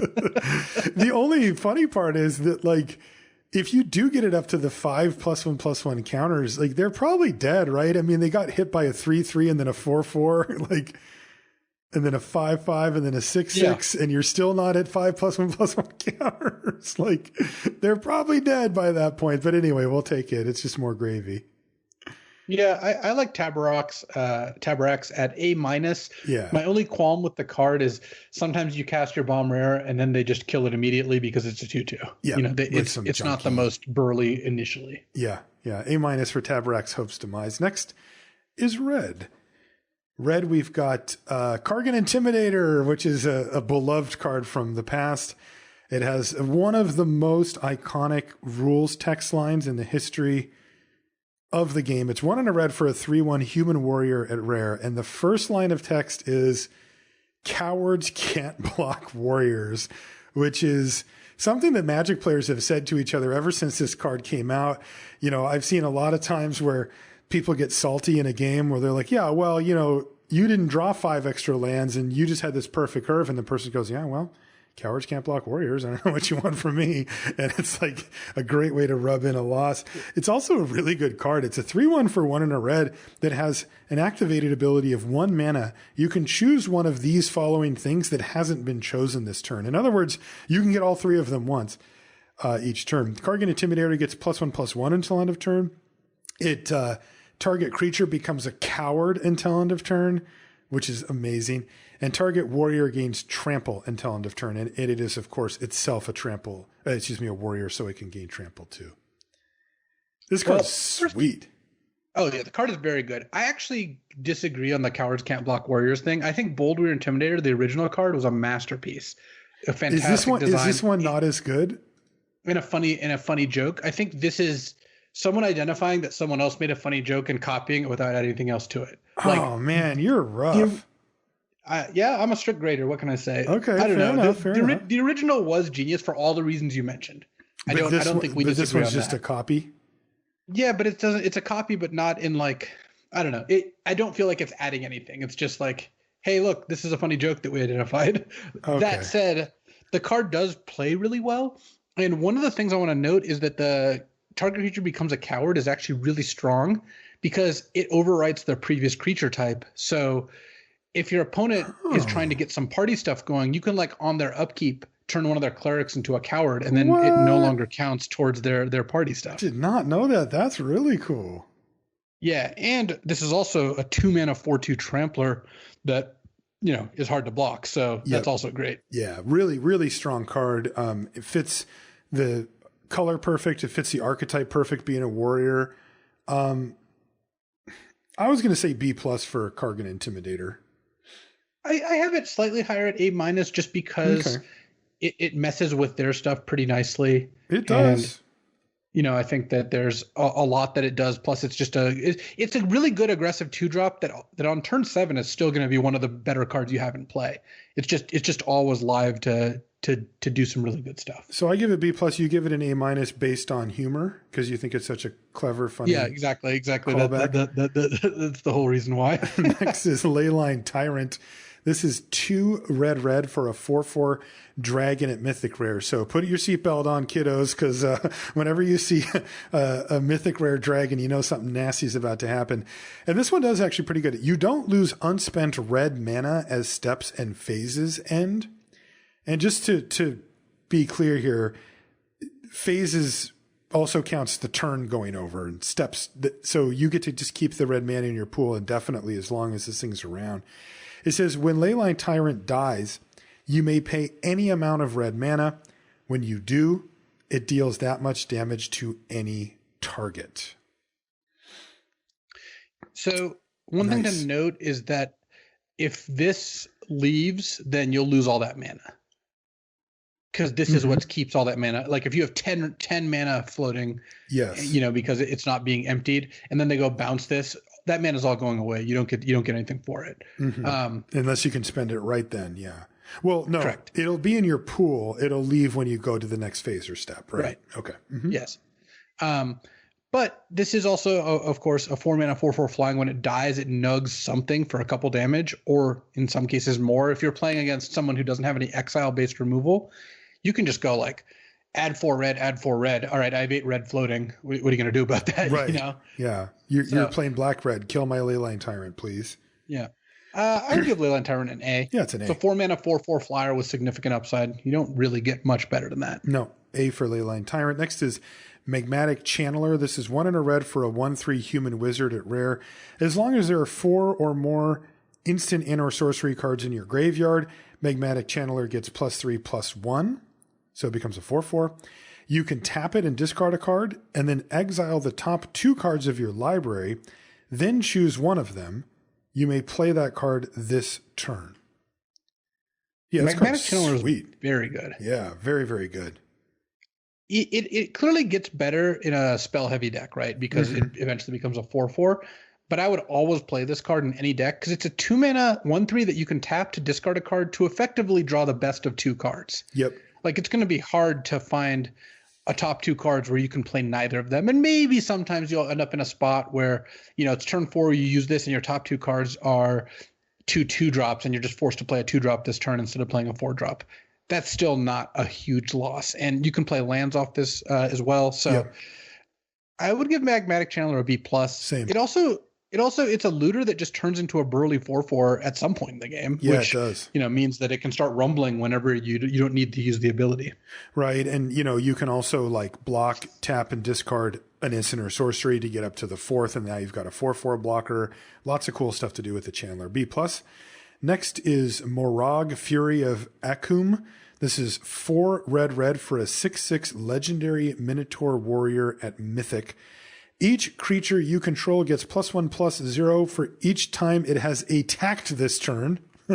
Which begs the question, well, how is this working? Landfall. Whenever a land enters a battlefield under your control, if it's your main phase, there is an additional combat phase after this phase. At the beginning of that combat, untap all creatures you control. So, Marshall, you've read the card. I have. How do you play this card? Well, so I have also read Twitter, and if I had not read Twitter, I would say play a land, go to combat, and then get my additional combat step. But apparently, that's not how it works. Nope, because what'll happen if you play this on your first main phase and then play a land, after that first main phase, you untap all your creatures and have a combat. Well, they're already all untapped, so you go into that combat. After that combat's your normal combat. But guess what? All your creatures are tapped. You don't get to do anything. How you need to play this card is play it first main phase, attack with all your creatures. They all get +1/+0 because it's the first time they attack this turn. On your second main phase, play a land, go to your combat, untap all your creatures, and attack again, all with +2/+0. Now, the card is very, very strong. Yes. Like, this is just a really burly 6-drop that gets you, a ton of action, even the turn you play it. So I'm going to take this card and play it. It is just a very confusing card and does not play particularly intuitively. Yeah, that part's a misstep, but thankfully you're a listener of the show, so you'll be prepared for it, and you will know that Morag Fury of Akum is absolutely fantastic. I mean, this card's really, really strong.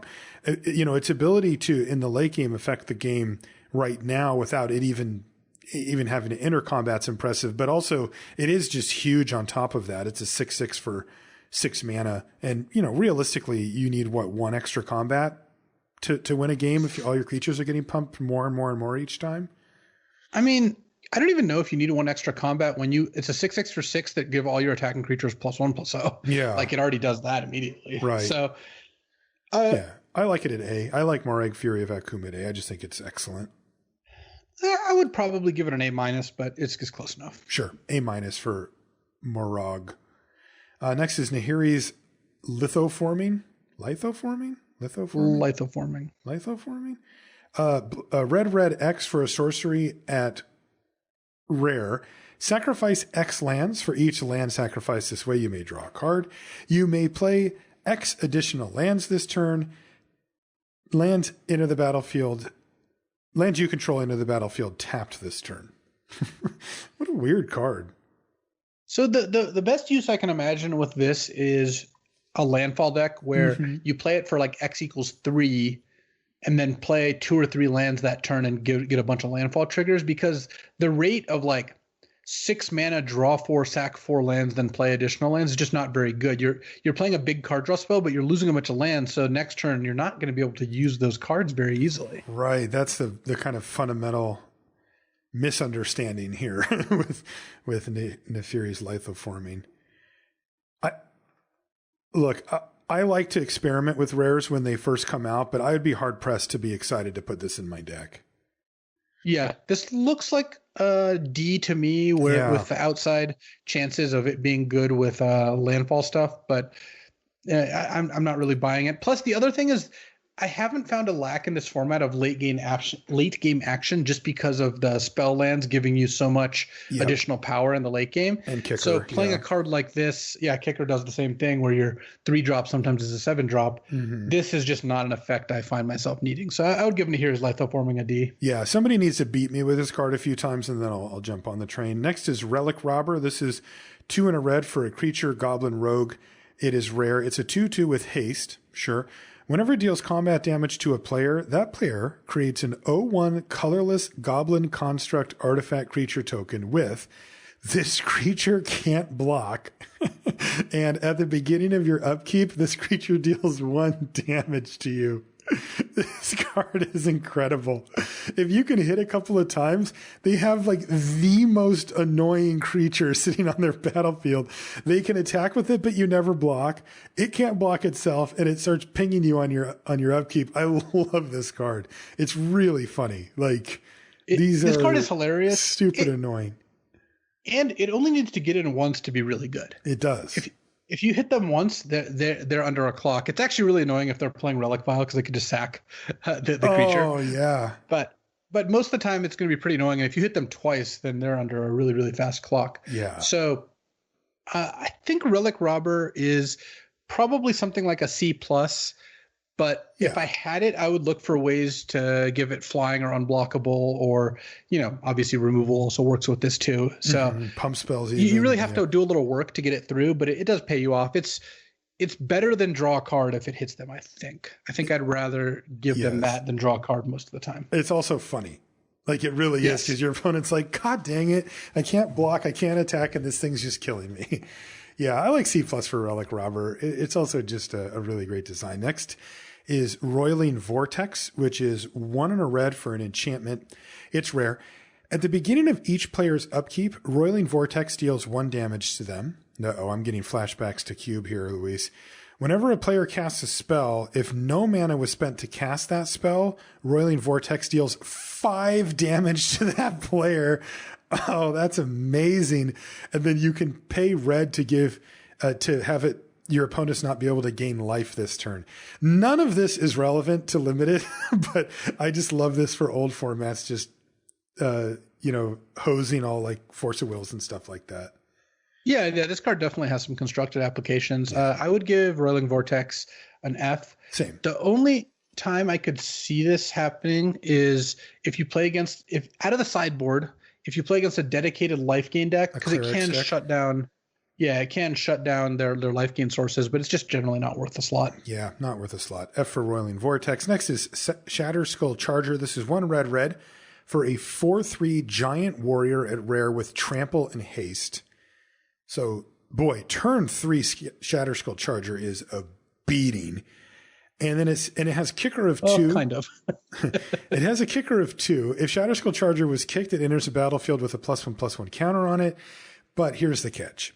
At the beginning of your end step, if Shatterskull Charger doesn't have a +1/+1 counter on it, return it to its owner's hand. Womp.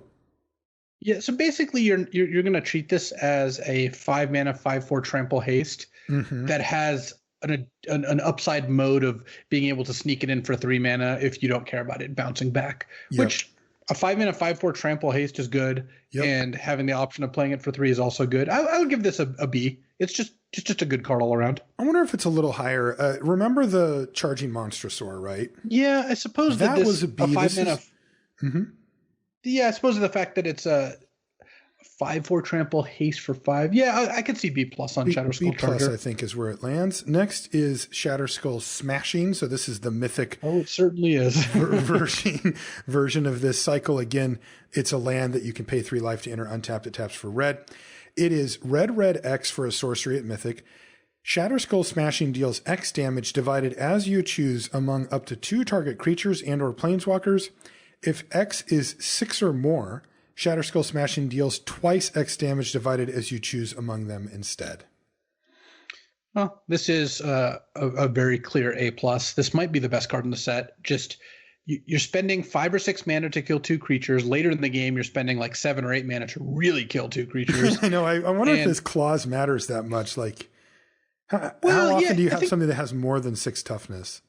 Well, it's divided. So if you spend 8 mana on this, it only deals 6 damage divided, so 3 and 3, but then it doubles. Yeah, I gotcha. Okay, so this lets you do 12, so you just kill anything. Right. For 4 mana, this does 1 and 1, not 2 and 2. Gotcha. I did the same thing initially as well. Okay. That said, it's still just a huge bomb. Like maybe it's on par with some of the other cards in this cycle that are just so absurd because they're just these expensive win the game spells on lands. But yeah, I would give Shatterskull Smashing an A+.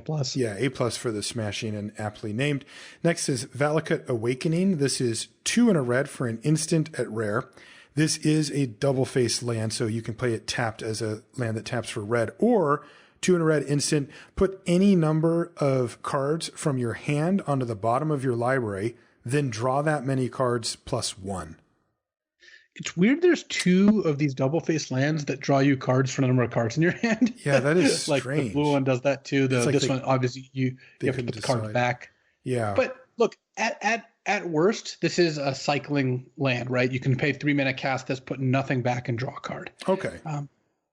Okay. And then if you have anything else in your hand, you can cash those in. So, yeah, that gets like a B- from me. Just another good spell land. Yeah. The one hang up, right, is that you'd normally think, well, I have 2 extra lands, I'll put those on the bottom. But I mean, this is in red. Like a lot of these decks are landfall decks. Those lands are actually valuable. So this is a format where I don't expect you to be sitting on a bunch of useless cards in hand. Landfall makes excess lands pretty useful, but this is still a 3-mana cycling. Yep.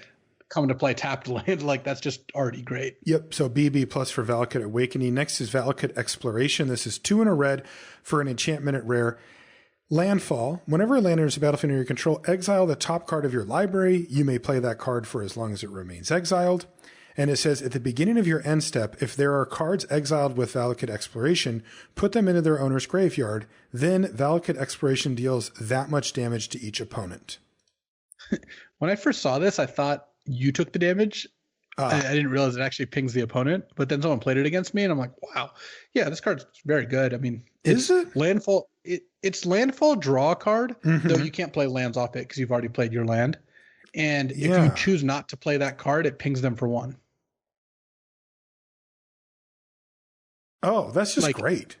Yeah, this is like a Furious Rise that just triggers on lands instead of having a 4. Yeah, I had something in my mind where I was picturing some downside there. There just isn't any.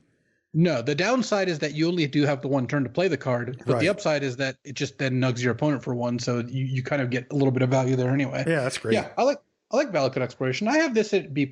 Yeah, B plus actually. It's only 3 mana. Yeah, that's great. Valakut Exploration B+.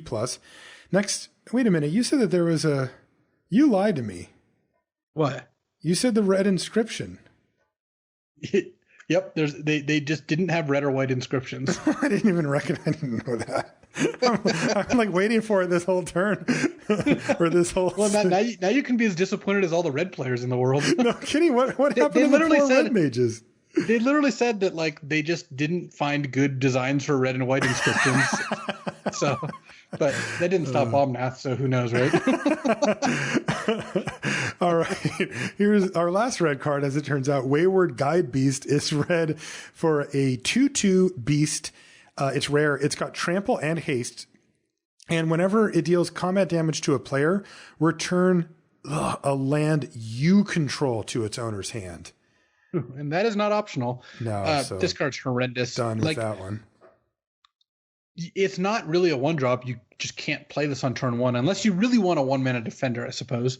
And then later in the game, when you do want to bounce your spell lands, it's not like this just gets through. Your opponent can just block it. So right. I think Wayward Guide Beast is I guess it's an F, but if you really need a defensive 1-drop, I guess it's a D. Right. So we'll give it an F. Just because it makes me mad. Wayward Guide Beast, you get an F. All right, green, our last color before getting to gold and lands. Ancient Green Warden. We're going to start one off with a bang here. This is 4 green for an elemental. It's mythic. It's a 5/7 with reach. I love those stats in that. I just love everything about that. Oh, yeah. You may play lands from your graveyard, which is kind of cool. And if a land entering the battlefield causes a triggered ability of a permanent you control to trigger, that ability triggers an additional time. Which is just hilarious. You know, obviously it's made to trigger landfall twice, and boy, does it ever. It's insane.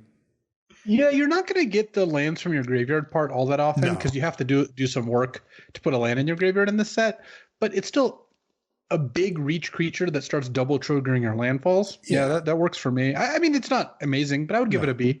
Yeah, I have it higher than that because of the reach. Like, it's so hard to die the turn after you cast Ancient Green Warden, so I give it B+. But the fact that there's just 3 commons that kill it, actually True. 5 if you count Bubble Snare and Into the Royal, like yes, I don't know, there's just good removal in this set. Like Deadly Alliance, you know, feed the pack or feed the weak or whatever it is. The 2 mana you lose 6 life card against this. Nahiri's Binding, Into the Royal, Bubble Snare, all those cards do deal with this. They do. It's true. I still like it at B+ though, especially because of the upside. I mean, there's games that you can just win. This next card's also insane. It's Ashaya, Soul of the Wild.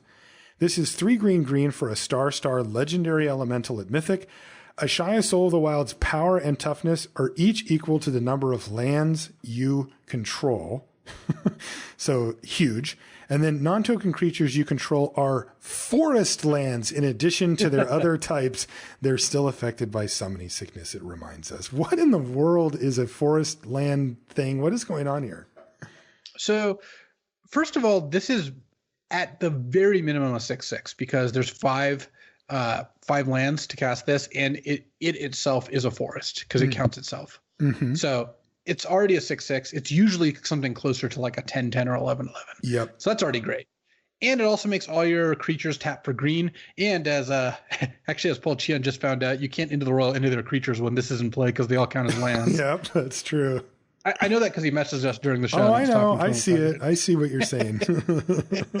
I was telling him that we were doing the show, and he shouldn't be messaging us. I'm not replying to him because we're doing the show. He can wait half an hour or whatever. Well, see, that's actually good because I hadn't really thought about the whole into the royal interaction, and now our listeners get an additional bonus. Wow. Go, Paul. So Paul gets credit for that, by the way, not you. Yeah. Okay. This card's awesome, though. I mean, it's huge. Oh, it's fantastic. Yeah. It's very green. It's like the greenest card ever, right? It just puts out like a huge amount of power and toughness with no extra flair on it whatsoever. And then it turns literally your creatures into forests. It's like the greenest card ever.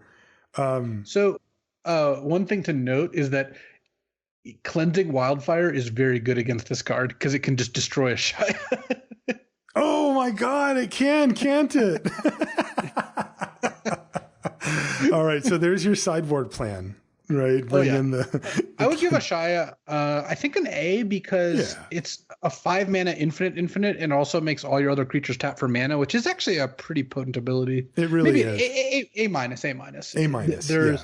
There are times when they're just going to kill this and it's not going to do much, but I like A minus for a Shia. What about what about Cragplate Baloth? Yeah, what does that one do?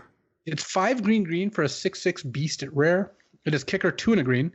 It can't be countered, has hexproof and haste, and if it was kicked, it enters the battlefield with 4+1/+1 counters on it. So it's mostly a 7 mana 6/6 hexproof haste, which is good. Pretty good. And sometimes you'll have 10 mana lying around and it'll be a 10/10. In fact, I cast it both kicked and unkicked today before the show. Okay. I like it. Yeah, I like this card. It was big. Yeah, it is good at being big and not dying. Yeah, I like it. I actually think I like it at A minus. The combination of uncounterable and hexproof and haste means they just cannot answer it. And if they don't have a 6/6 worth of stats lined up immediately, it gets one good hit in. And then next turn you have mana up for combat tricks or removal spells. True. Also, if you need to block, like it's going to hit the battlefield and it's going to be there. Yeah, there's just no risk. There's not almost anything they can do. The rare edict is like the best thing they can do to this. Okay. Well, I'll join you at A minus. I was thinking B plus, but I haven't played with or against yet, so I'll trust you there. All right, we get an inscription, a green one. Actually, they found a design for it. It's 1 and a green for an instant at rare. It's got a kicker of 2 and a green, and it's just like the others. You get to choose one. Unless you kick it, then you can choose all of them. Put 2+1/+1 counters on target creature, again at instant speed. Target player gains X life, where X is the greatest power among creatures they control. And I'll remind you again that these resolve in the order that they're written on the card, so you get the counters first and then the life. And then the last one is target creature you control fights target creature you don't control. That is incredible. Wow, for 5 mana, I can like gain 5 life, make a bigger creature, and then fight something too? That's insane. Yeah, and for 2 mana at instant speed, sometimes you'll just cast this as like, remember the River Herald's Boon or whatever from Ixalan? Yeah. You'll attack your 2/2 into theirs, they'll block, and you're like, all right, put 2++1 counters on my creature. Yeah. You killed their 2/2 and you have a 4/4 in play on turn 3. Totally. So yeah, I like Inscription of Abundance. I'm thinking B plus here. It's B plus A minus probably. A minus, close enough, yeah. Yeah. What about Kazandu Mammoth? I love this one. This is 1 green for a 3/3 elephant at rare, and it has landfall +2/+2. But wait, you can also play it as a tapped land. It's one of those cards. You wouldn't guess that because most of the cards in that cycle are obviously overcosted. 6 mana, 4/5 trample, or 1 mana deal 1 or whatever. This is a card that would be a B on the front side without the ability to play it as a land. Right, a 5/5. I mean, boy, because one thing maybe that you learn, plus, I don't know. Maybe because the one thing you learn about landfall creatures like this are their initial mana cost is so critical. Because if you play a Kazandu Mammoth on turn 3, you're likely to get at least 2 more landfall triggers over the course of the next 2 turns in succession, and then maybe even a third. Where if the card costs 4, you get one more landfall trigger kind of guaranteed. I don't mean that literally, but very likely. And then they start to peter off after that. That's why cards from original Zendikar like played a Geopede, which was 1 in a red, 1/1 first strike, landfall gets +2/+2 or so powerful because you were going to hit landfall for the next 3 turns, probably minimum. This Mammoth falls right in that range. It's only 3 mana and it's basically a 5/5. And this one though is very much in that camp that we've talked about a few times where you'd much rather play this out than have to play it as a land. But hey, you do what you got to do. What do you want to give it? A-. I think this card is just unbelievably good. I also am excited for playing this with collected company decks because it's a way to get additional company hits in your deck that in the land slot. Oh, that is insane. And it's not even the worst card to company into. It's a 5/5. It really is huge. And that is underrated and constructed. Like sometimes just having big creatures is better than it looks. All right. A- for Kazandu Mammoth. Next, the Return of the King. Lotus Cobra is back. This is 1 and a green for a 2/1 snake at rare. Landfall. Make 1 mana of any color. Lotus Cobra is, of course, fantastic. It's one of the best 2-drops you can have because it ramps you and color fixes you. And it's a 2/1, so it can still brawl at the same time. Yep. It's not anything special in the late game. This isn't a bomb. It's just a good mana accelerant. One thing that's a little annoying about it is when you keep a 2-land Lotus Cobra hand and you don't draw a 3rd land, your mana accelerant doesn't actually work. So it's kind of feast or famine in that way. I would give Lotus Cobra a B. I mean, you're going to take this card most of the times you see it, but it's not on par with like the best rares or anything. Yeah, I give it a B-. I mean, it's exactly how you described. It's not on par with the best rares, but it's very good at mana accelerating. Oran Reef Ooze is 2 and a green, 2/2 Ooze at rare. When it enters the battlefield, put a +1/+1 counter on target creature you control. Could be this one. Whenever Oran Reef Ooze attacks, put a +1/+1 counter on each attacking creature with a +1/+1 counter on it. So you can have this just do it by itself if you need to, right? By itself, it's a 3-mana 3/3 that attacks and immediately becomes a 4/4. Mm-hmm. That's fantastic. And you know what? If you follow up any creature with a counter with this, and then you're getting 2 counters on the attack trigger, like that is just unbelievably good. So I would give Oran Reef Ooze an A-. I think this card is just a beating at pretty much any stage in the game, more so in the beginning. But later in the game, you might have 3 creatures with +1/+1 counters, and this is giving you 4 counters when it attacks. Yeah, it's a must kill. You just have to kill this card, even if it's by itself, or you'll get ran over. So B+, sometimes A-. it's a must. Yeah. Well, sometimes it's a must kill, but you put the counter on something else, so you're even left over with a little value. Yeah, it's true. And the value comes right now. Yeah. Next is Scoot Swarm. This is 2 and a green for a 1/1 insect at rare. It's got landfall. Whenever a land enters the battlefield under your control, create a 1/1 green insect creature token. If you control 6 or more lands, create a token that's a copy of Scoot Swarm instead. So it's initially just a landfall, get a token, which is actually pretty good. I think 3-mana 1/1 landfall, get a 1/1 would probably be in the like B range. Yeah, B- maybe, yeah. But the fact is, once you hit 6 lands, so when you play your 6th land, you get a second Scoot Swarm. The next turn you get 2 more, and the next turn you get 4 more. And if you ever have any of the like play 2 lands in the same turn kind of cards, you just go off completely. You can still lose to flyers, and if you're on the back foot, sometimes you're going to be forced to chump with some of your swarms. But this gets out of hand really quickly. Yeah, I like this card a lot. It also reminds me of its brother Scoot Mob from back in the day, which was a card I really liked. So it's better than what we initially described. I feel like I still just want to give it a B. Is there an argument to like, if you have it on turn 5, just waiting until you have the 6th land and you can play it and play the land and get the copy? Definitely. Especially since it's not like playing it and getting a 1/1 is going to do that much anyway. So I would like to like play this on turn 6 with 5 lands in play your 6th land, get another Scoot Swarm. Then even if I kill one, you can still start reseeding yourself with Scoot Swarms. That is really good in the late game. If you can stop flyers, this card's going to win you the game really, really quickly. Yeah. It does not take much to win you the game. I mean, I like it at B+. I don't think it's an A-level card, but it can get out of hand. Yeah, I was going to say B+ also. What does Swarm Shambler do? It says green for a 0/0 fungus beast at rare, enters the battlefield with +1/+1 counter on it. and it has 1 tap, put a ++1 counter on it.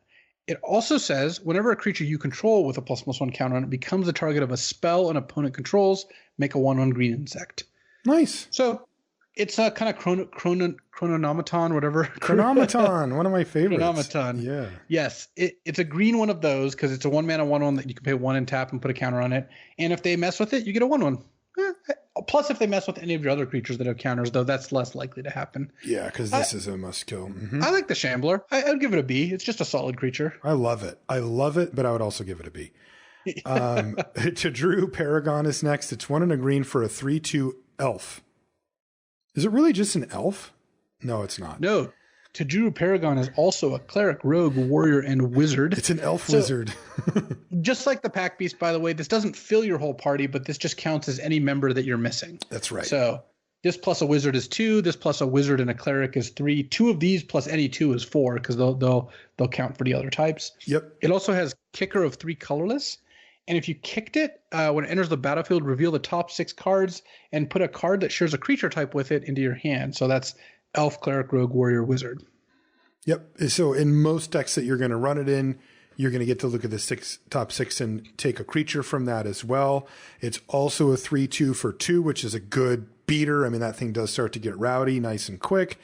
And like you said, filling in the holes on your party is definitely relevant here as well. I've actually had this card multiple times, and it's been excellent every time I've had it. Play it on turn 2 sometimes to get the party stuff going, or wait until turn 5 to kind of have it be a reload. These type of cards I love because if you do play it on 5, you are affecting the board that turn and getting cards into your hand, and it's a spell. It's not like you can hit a land. Of course you can miss, but I never have. Like most of these decks don't have a problem getting enough of these cards in. You know, you have to really have a weird deck to be overrun with beasts and elephants and insects and stuff. Most of the time you're going to have, plenty of, like in this case, like, even rogues, but warriors, clerics, etc. for the green decks. I love the Tajuru Paragon. I think it's a B+. Super solid, never bad, but it's not a bomb. It doesn't just like win you the game. Yeah, I like B+ for Tajuru Paragon. It's very good.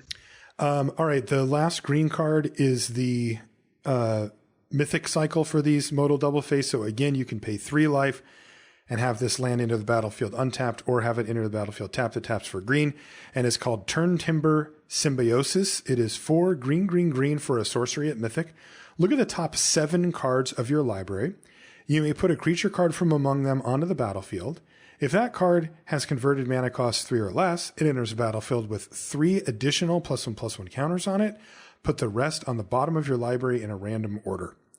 Kind of funny. They figure you're going to hit, but if you kind of miss a little bit and get something small, they're like, hey, kid, have some +1/+1 counters. It doesn't feel as bad now, does it?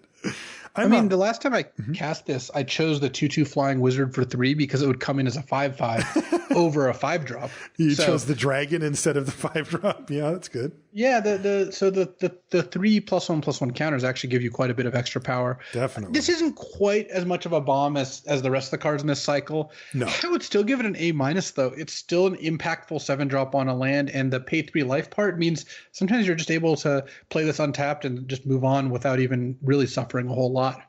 Yeah, agreed. It is less exciting than the others, though. All right, let's move on to gold cards now. Our first one is Akiri, Fearless Voyager. This card is very scary. It's 1 red-white for a 3/3 legendary core warrior at rare. Whenever you attack a player with 1 or more equipped creatures, draw a card, and you can pay white. You may unattach an equipment from a creature you control. If you do, tap that creature and it gains indestructible until end of turn. This card's excellent. I've played against it, never with it, but it is awesome. All you need to do is get an equipment down. That's it. You need this plus an equipment. You throw it on something, even on Akiri Fearless Voyager itself, and you attack with the dang thing. You draw a card. Like, that's huge, right? You're just like refilling your hand as you go. And then if they ever block, your creature's usually big enough to trade, and you can just unequip at the worst case scenario to save your creature if you need to, or you can take the option on just trading it off. Fantastic. Akiri has been really, really good, but it is worth noting this is really equipment-centric card. Like, you have to have equipment to make a Curie work. Otherwise, it's just a 3/3 for 3. Yeah, this is a Centaur Courser unless you have equipment, at which point it becomes probably the best card you've got going on. Right. So that leads me to think it's like a build around A-, or just something like a B plus naturally. Yep. I would say build around A or build around A-, right in that range. What does Grakma Skyclave Ravager do? This is 1 green-black for a Hydra Horror at rare. It's legendary. It's a 0/0, but starts with 3++1 counters on it. Whenever another creature you control dies, if it had a ++1 counter on it, put a +1/+1 counter on Grakma. And when Grakma dies, you make an XX Hydra, where X is the number of counters on Grakma. So by itself, it's a 3-mana 3/3 that dies into a 3-mana 3/3, which is fantastic. Really tough to deal with. Yep. In a +1/+1 counter deck, maybe this picks up a random counter here and there, which then, of course, means that when it dies, you get something pretty big too. So Grakma really does not ask anything of you and then rewards you if you do a little work above that. So these kind of cards typically get around a A- from me just because they're just great by themselves and give you a reward if you kind of fulfill their conditions. Yeah, I could see that because this card's already like a BB plus just on the fact that it replaces itself, but then it has upside beyond that for the black-green +1/+1 counters deck. Kaza Royal Chaser is next. This is blue-red for a 1/2 legendary human wizard at rare. It's got flying and haste, which sounds pretty cool, but it is just a 1/2. You can tap it, though, and the next instant or sorcery spell you cast this turn costs X less to cast, where X is the number of wizards you control as this ability resolves. I have had a chance to play with Kaza already in a dedicated wizards deck with a whole bunch of stuff, and I was torn. There were many times where I just didn't ever activate Kaza, and it was just a 1/2 flying haste, which was kind of whatever. The few times that I did activate Kaza, though, it was nasty, like really gross. Like I played the draw 3, the 5-mana uncommon draw 3 that you look at the cards, you can look at extra ones for your party members or whatever, but I paid it for 1. You know, I just tapped Kaza and just played that. And then I could actually play the spells that I drew that turn, and it felt completely busted. But many games, Kaza was literally just a 1/2 flying haste for blue-red. And I was playing basically all wizards and spells, but I just had other stuff to do with my mana rather than trying to make my stuff cheaper. So I don't really know what grade to give Kaza. My inclination is not to go super crazy on it, just because if there's that many games when I have a dedicated deck with it that I don't even want to activate it. I mean, if it was really amazing, I probably just would want to activate it more, you know? Yeah, I think that Kaza is okay. Like, you would put this card in pretty much any red-blue deck, but this is not a reason for me to start in red-blue. In fact, I second picked this card yesterday and just ended up not being red-blue because it's not a particularly strong reason to end up in that color combination. Yeah. So that is like a C+, I think, from me. Yeah, me too, because like a good example is I would rather have the uncommon, the Umara whatever, the 1/3 that gets pumped when you cast instants and sorceries. I'd rather just have that card. So if that says anything about it. So C+ for Kaza. Next is Linvala, Shield of Seagate. This is 1 blue-white for a 3/3 flying legendary angel wizard at rare. Already in the B range as a 3/3 flyer for 3. At the beginning of combat on your turn, if you have a full party, so okay, sure, choose target non-land permanent an opponent controls until your next turn it can't attack or block, and its activated abilities can't be activated. So it arrests something or detains it or whatever it was called. If you have a full party, but that is a rarity. But it's got a very relevant activated ability. You can sacrifice Linvala and choose hexproof or indestructible. Creatures you control gain that ability until end of turn. So this is mostly a 3/3 flying for 3. That's the bulk of the value from it. But the fact that you can sack it to give all your creatures hexproof or indestructible means you can always cash it in to save one of your other creatures. Granted, this is usually your best creature, so they're targeting this first. But it's even to the case where if they can't kill this pre-combat, or you make all your creatures indestructible, so they have to like figure out when to time their removal spells. And then when you do hit a full party, this card does a lot of extra work. So I would give Linvala an A- just as such an aggressive flyer that also just has a couple of upside abilities. Yeah, I like A- for Linvala. I found myself in a stalled out board. My opponent could attack into me because I had Linvala. I could just make my stuff indestructible. So there you go. Next is Nahiri, Heir of the Ancients. This is 2 red-white for a 4 loyalty legendary planeswalker Nahiri at Mythic. 3 abilities. +1, create a 1/1 white core warrior creature token. You may attach an equipment you control to it. So 5 loyalty after that with a 1/1 on board. Nice. -2, look at the top 6 cards of your library. You may reveal a warrior or equipment card from among them and put it into your hand. Put the rest on the bottom of your library in a random order. Nice. And then -3 is Nahiri. And by the way, you can -3 right away. Nahiri, there we go. Nahiri, Heir of the Ancients, deals damage to target creature or planeswalker equal to twice the number of equipment you control.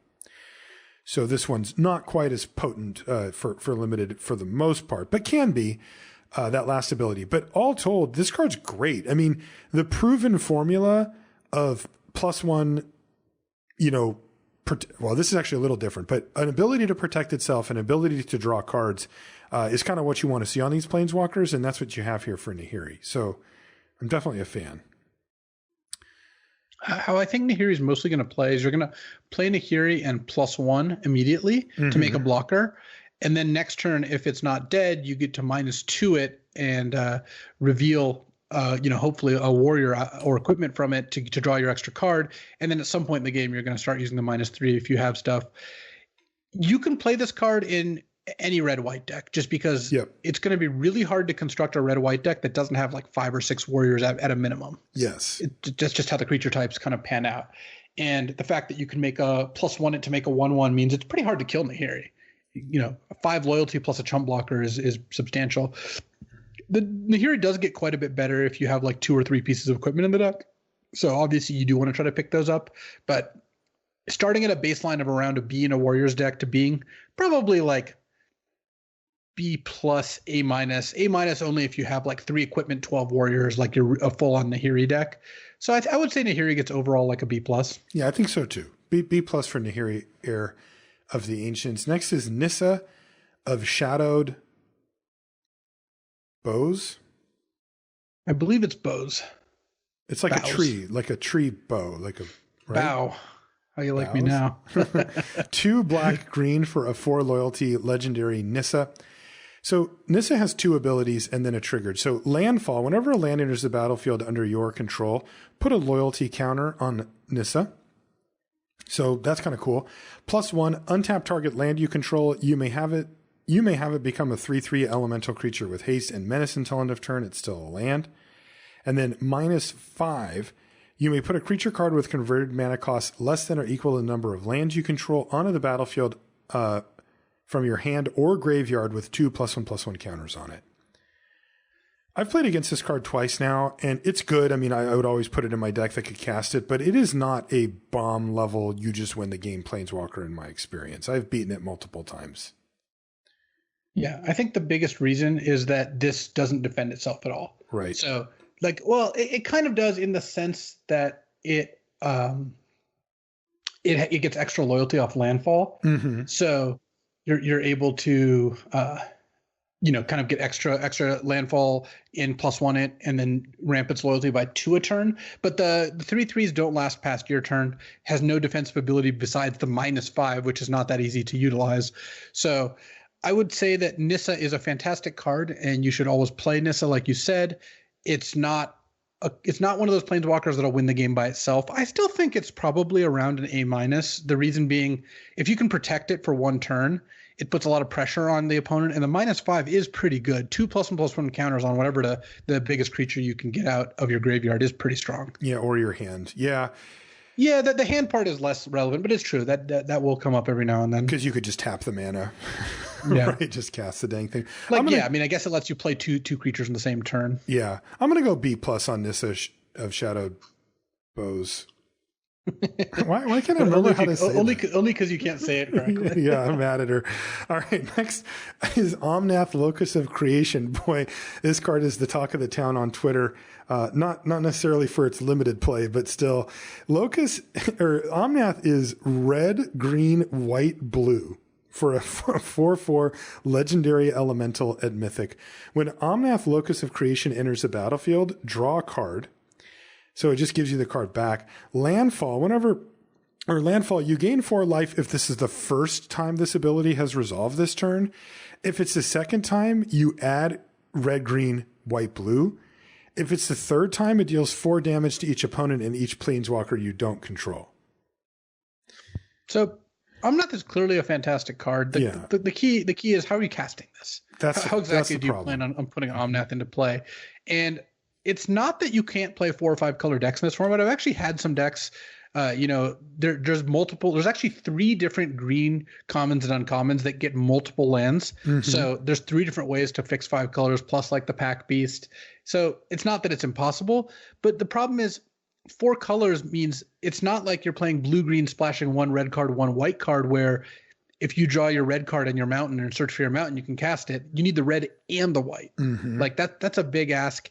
And then for Omnath to really pop off, you need these effects that put multiple lands into play. Otherwise, Omnath is, well, it's still just very good, but it's not a bomb until you're hitting 2 or 3 lands in the same turn, which means that you're probably having to use those effects just to cast Omnath in the first place. So I honestly don't think you should put Omnath in your limited deck in the vast majority of situations, much less take Omnath early. That said, if you had all the fixing right and had like 2 or 3 ways to put 2 lands into play in the same turn, then yeah, I mean, Omnath will have some pretty good effects sometimes, but overall, this is like a build around like C and basically an F in a normal deck. Yeah, I agree 100%. The problem is actually the payoff. Like, if you do set up the mana, you get the card back, that's nice, and then you're gaining 4 life for turns for, every other turn for the rest of the game, which is powerful, but the mana doesn't matter on the second ability. You need to get to that third one. That's really hard to do. So, I would say F for Omnath. I mean, it's not that you can't get it on the battlefield. I just don't think it's worth it to do so. Unless, of course, you're my opponent. I showed you that screenshot a couple days ago who just went clean Omnath on turn 4 with no fixing whatsoever. I was like, props. I mean, I did kill Omnath, to be fair, and they got the card back, but... Anyway, next is Aura, Skycleave Hierophant. This is 2 white black for a 3/3 legendary core cleric at rare with lifelink. Not bad. Whenever Aura or another cleric you control dies, return target cleric card with lesser converted mana cost from your graveyard to the battlefield. Aura is fantastic. You get to play a 4-mana 3/3 lifelink, trade it off, and get your like 2 or 3 drop cleric back. Yeah, and there's a ton of those. And the possibility is greater because this also looks at other clerics. Again, this is like a Linvala situation where it's not that likely that this is dying second, right? This is going to die before your other clerics do. Mm-hmm. But every now and then, sometimes like you're going to have like a 3-drop cleric and you get to make some sort of block with it and get a 2-drop back because they just can't kill Aura. So that happens. Yeah. Based on its like kind of base stats and abilities, I would give Aura an A-, and then sometimes it'll be even better than that. Yeah, I was going to say B+. It's hard to set up a little bit. It's right in that range, though. Same difference. Phylath World Sculptor is sweet. This is 4 red-green for a 5/5 legendary elemental at rare. When it enters the battlefield, you get an 0/1 green plant creature token for each basic land you control, and it has landfall, put 4 +1/+1 counters on target plant you control. I have had this card. It is an absolute bomb. These are some of my favorite types of cards because they stabilize the board. It's very difficult to die the turn after you cast Phylath, unless they have a bunch of flyers or something like that, because you get a bunch, usually you get 6 plants at least, and then the 5/5, it just makes it impossible for them to profitably attack you. And then if you start hitting lands, it's stupid. I mean, it's really funny. You just start getting 4 or 5 plants and the game turns around really quickly for you. So I'm a huge fan of Phylath. It also is in the landfall deck and it's green-red, so you can ramp it out a little earlier. You might not get quite as much going on, but whatever. I think the card's an A. I just think it's an easy A. Totally agree. What is Verazol? That sounds like a commercial for some new drug or something. Yeah. Well, it's Verazol, the Split Current, and it's X blue-green for a 0/0. And it enters the battlefield with a +1/+1 counter on it for each mana spent to cast it. And the reason that's a little different than what you normally seen, it's not equal to X. It's equal to the total mana you spend. So if you pay blue-green +2, it's a 4/4. If you just cast it for a blue and a green, it's a 2/2. So it's an XX for X, which is very good. That's insane. Because it's a 4 mana 4/4, 5 mana 5/5, etc. It also has an ability. Whenever you cast a kicked spell, you may remove 2+1/+1 counters from Barrel. If you do copy that spell, you may choose new targets. Note, and this is what I learned actually in my latest draft video. If you cast a kicked creature, you can copy it, and you just get a token copy of that creature. Really? Yeah. So I cast a Verazol for like 5, or a 5/5 Verazol, and then I cast Skyclave Gargoyle, the 3 mana 2/3 flyer with kicker 4. Yeah. Removed 2 counters and got 2 4/5 flyers. Wow. That's incredible. Yeah. So it reads the text of the kicked version. That's insane. Yes. So if you kick it into the Royal and copy it, you get 2 kicked into the Royals. If you kick, Marasa Sproutling, you get 2 3/3s and get 2 kicker cards back from your graveyard. So Verazol is definitely a bomb because it's, first of all, a flexible creature where it's a 3 mana 3/3, 4 mana 4/4, etc., which is already pretty good because just being able to scale up that nicely while fitting into any point in your curve is sweet. It also just goes off with kicker cards. So I would give Verazol an A because blue-green's just going to have some kicker cards. And if you can copy one spell with this or one creature, you're in really good shape. I like how the worst case is a 2/2 flyer for 2 or a 2/2 for 2. 2/2, whatever it is, serpent for 2. That's just incredible. Yeah, awesome. A for Verazol. Next is Yasharn, Implacable Earth. This is 2 green-white for a 4/4 elemental boar. It's legendary. It's rare. When it enters the battlefield, search your library for a basic forest card and a basic plains card. Reveal those cards and put them in your hand, then shuffle. And players can't pay life or sacrifice non-land permanents to cast spells or activate abilities. This is mostly a 4 mana 4/4 that gets you a plains and a forest because the other part of it is it doesn't really come up in limited. I don't even think there's almost any in the entire set. It's just not something this set has done. But a 4 mana 4/4 that draws you 2 lands is pretty good. Like, this is a good reason to be in green-white. I would give it a B+. Okay. Yeah, I like BB+ for Yasharn. What does the sacrifice non-land permanents to cast spells or activate abilities? What does that mean, activate abilities? So like if you had a Woe Strider in play, you couldn't sack a creature to scry 1. You can't activate Priest of Forgotten Gods with this thing in play. Okay, but if you have a thing that says like tap it, sacrifice a creature, you can do that. No, you still couldn't do that. You couldn't do anything that involves paying a cost of sacrificing something. So does that affect the Cleric's deck primarily? You couldn't use Relic Amulet, but I don't know. There's not really a whole lot else other than that. Okay. Next is Zagras, Thief of Heartbeats. This is 4 black-red for a 4/4 Vampire Rogue, legendary rare. This spell costs 1 less to cast for each creature in your party. It has flying, death touch, and haste. And other creatures you control have death touch, which is kind of sweet. And whenever a creature you control deals combat damage to a planeswalker, destroy that planeswalker. Yeah, I mean, Zagras really just has it all.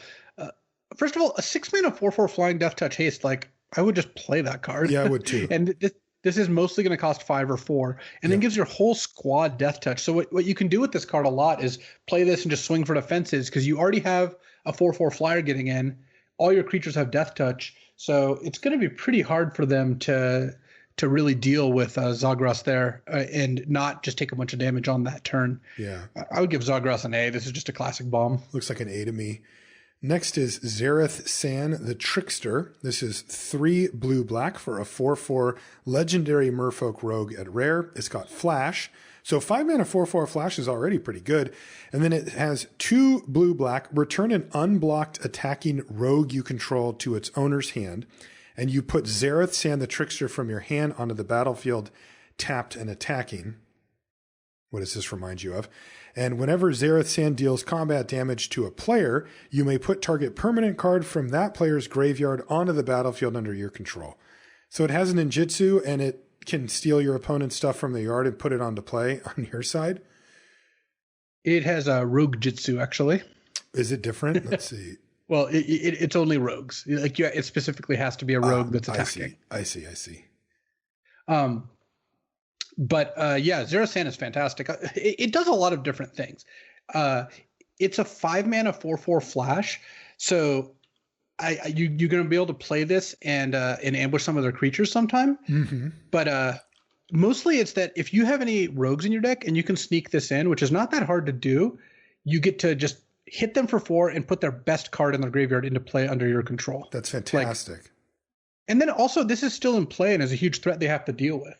So I'm really happy with Zera Sand. This is a perfect reason to draft rogues, and it's good in any blue-black deck.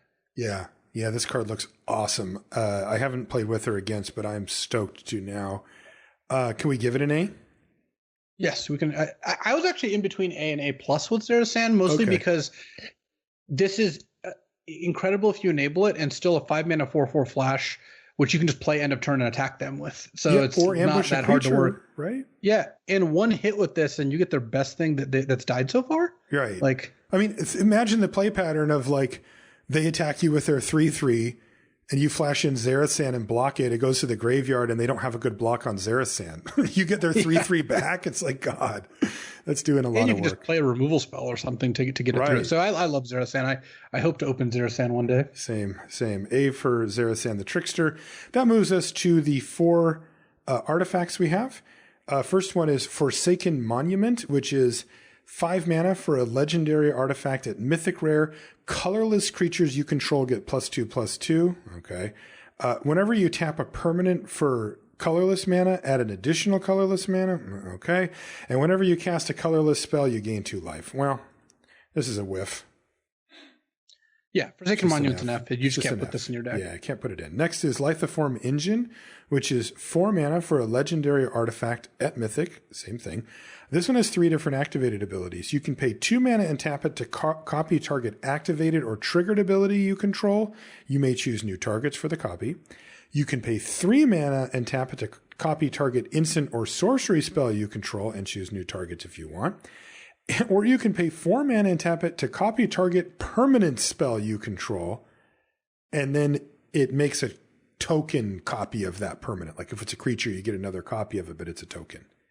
Yeah, and note that these are all on the stack. So obviously that's true for instants and sorceries or activated ability, but the 4-tap copy of permanent spell, you need to have enough mana to cast your permanent. And then if you're playing like Arena or Magic Online, hold priority, then copy it. So this is obviously powerful if you get to get it going, but it is adding a tax of 2 for triggered abilities, 3 for instants and sorceries, and 4 for permanents, which is a lot. Yeah. I have almost lost a game to this card. I didn't end up losing, but it was close. And it's a powerful engine, like a literal powerful engine. And if you get to the late game, it's really good. What I would want to do to make this card good is have a lot of cheap spells. Because if you can play this on 4 and turn 5, go Royal Eruption, copy it, kill 2 things, like at that point, we're really talking. Right. You've already gotten good, yeah. So I think it's a build around B where if you can get to the point where you have this and 6 or 7 lands in play, it's going to dominate the game. Everything you do, you get to copy. It's just getting to that point is the hard part. So I guess the big question then is well, for grade wise, I mean, is it a build around? Like, is it a build around enough that we want the cheap spells, but also a controlling deck? Like you would never want this card in your aggro deck, right? You're not, so build around A, I guess. I mean, I've played against it too. And then when the game went long, I could not beat it.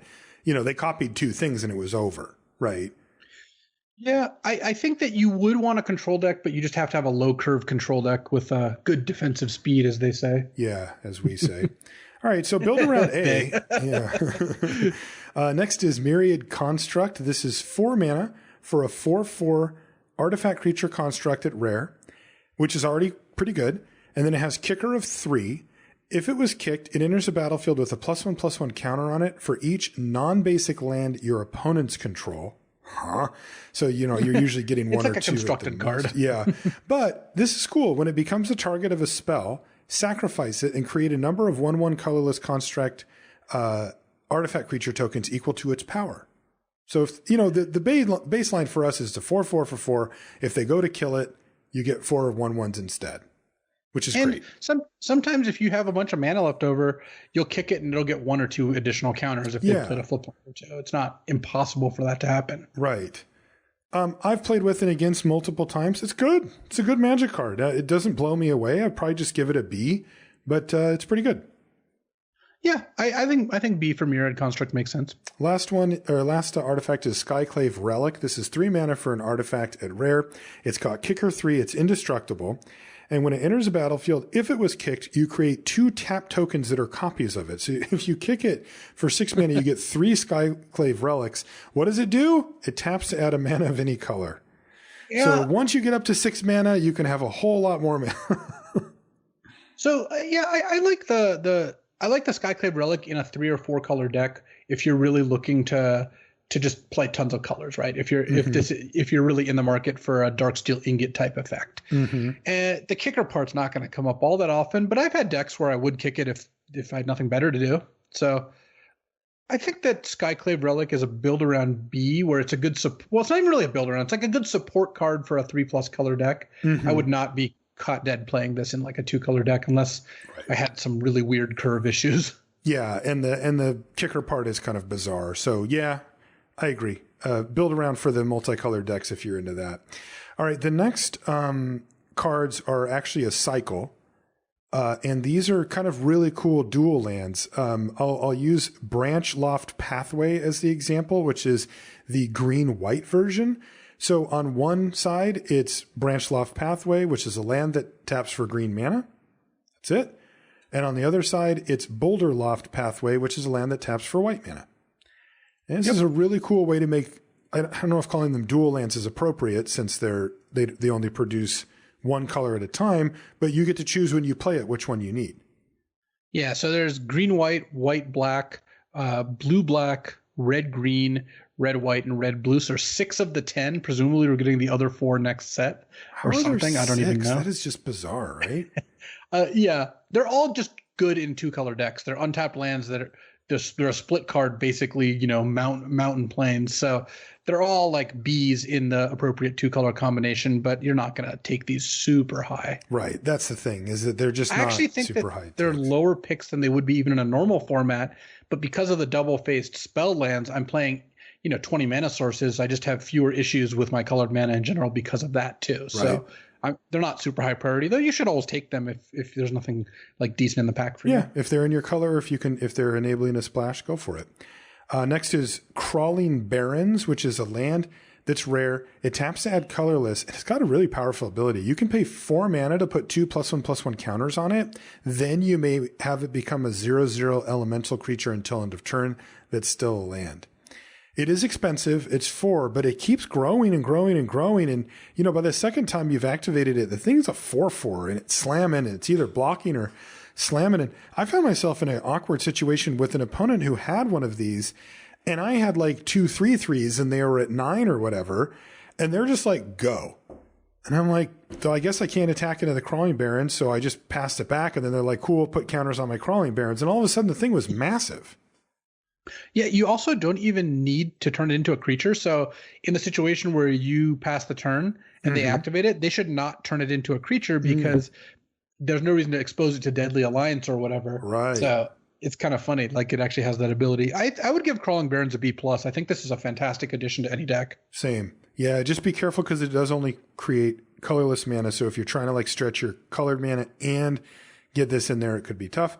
Last card is Throne of Makindi, and this is a land at rare that taps for colorless.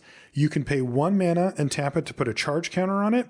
You can tap it and remove a charge counter from it to add 2 mana of any one color, but you can spend this mana only to cast kicked spells. I had a chance to play this, and I had some spells with Kicker, and I didn't, and I still haven't really figured... not that I had it in my pool, but I could have picked it in the draft, and I took another spell over it or something. Is this something I'm even interested in? I hate lands that make colorless mana only. If you have a lot of good kicker cards, especially expensive ones, which they tend to be, then I would play this as long as I had decent mana otherwise. Okay. Because this helps cast your 7-drop gargoyles for effectively 6 mana. And that's a pretty big upside. So if you're like a blue-green deck that has 9 of each source, and considering like you're playing like 19 lands, you have a couple double faced cards, then I would say you could probably fit in Throne. If you're like 17 lands, no double faced cards because you drafted poorly, then I would be less happy playing Throne of Makindi over a basic at that point. Yeah, that makes sense. So in the Kickers deck, it's a C+ or something. I mean, I'm still not like really excited. No, something around there. It's not like it's a fantastically good card. All right. Well, we had a lot of fantastically good cards, but that is going to do it for our rare and mythic rare review here for Zendikar Rising. Let's wrap it up, Luis. If you want to find us on social media, I'm Marshall_LR and Luis is LSV. You can find everything related to the podcast at lrcast.com. Make sure you check out our sponsor, channelfireball.com, for really all your Magic needs, content, premium content, selling your cards back to them. Don't forget U-Box We Buy if you've got a collection of cards and you'd like to sell them, but you don't want to have to go through all the hassle of going through every single one and seeing what they're worth and all that. You can box them up and send them into CFB, and they will quote you a price on that collection after they receive it. You can accept it and get your money, or you can decline it and get your cards back. It's up to you. And more information over at Channel Fireball about that. We're going to actually talk to you in just a few days where we're going to come back and talk more Magic with you here on LR. I know you can't wait. Either can we. We'll see you then. So this sign-off is inspired by what I had for dinner last night, as most good sign-offs are. I believe that Ethiopian food is one of the most underrated cuisines that you can get. Okay. And have you had Ethiopian food, Marshall? Yeah, I hate it. You hate it? Hate it. Hate. You must not have had good Ethiopian food. That's bizarre. I was like, I can't even stomach this. At some point, I've got to take you to a good Ethiopian place. I'm down to go again. You definitely. Where did you go? Did you go to Portland? No, I went to a place up here in Seattle, and it's an authentic place or whatever. But I mean, maybe I didn't order the right stuff. But like, you do have to know what to order. So to describe it, it's a whole experience. So how Ethiopian food tends to be served and traditionally is there's a bread called injera, which is this kind of like spongy, like soft bread that's like in giant rolls. It almost looks like a clother or something when you see it. Yes. Yeah. So they take a big platter, put a thing of injera on the bread, and then put everything on top of it. And then as you eat, you tear pieces of the bread out to scoop the food. Mm-hmm. Which I like that part.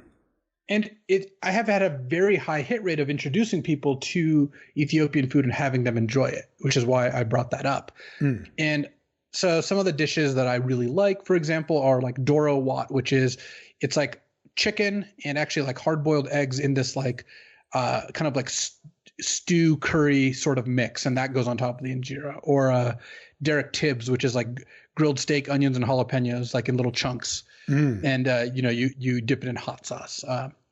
They make really good lentils. Tikil gomen, which is like potatoes, cabbage, carrots with ginger and spices, and all of that stuff is very, very good. And I'm just surprised at how many people have never tried it, because it's just, for most, I don't know the availability outside the US, can't speak to that, but you can find Ethiopian food in most big cities. There just happens to be a fairly large population here in Denver, which is awesome. Mm-hmm. And it's something I enjoy a ton. So kind of wanted to advocate for it. If you have never tried it, I would try to look up a good place, because, I want your first experience to be good.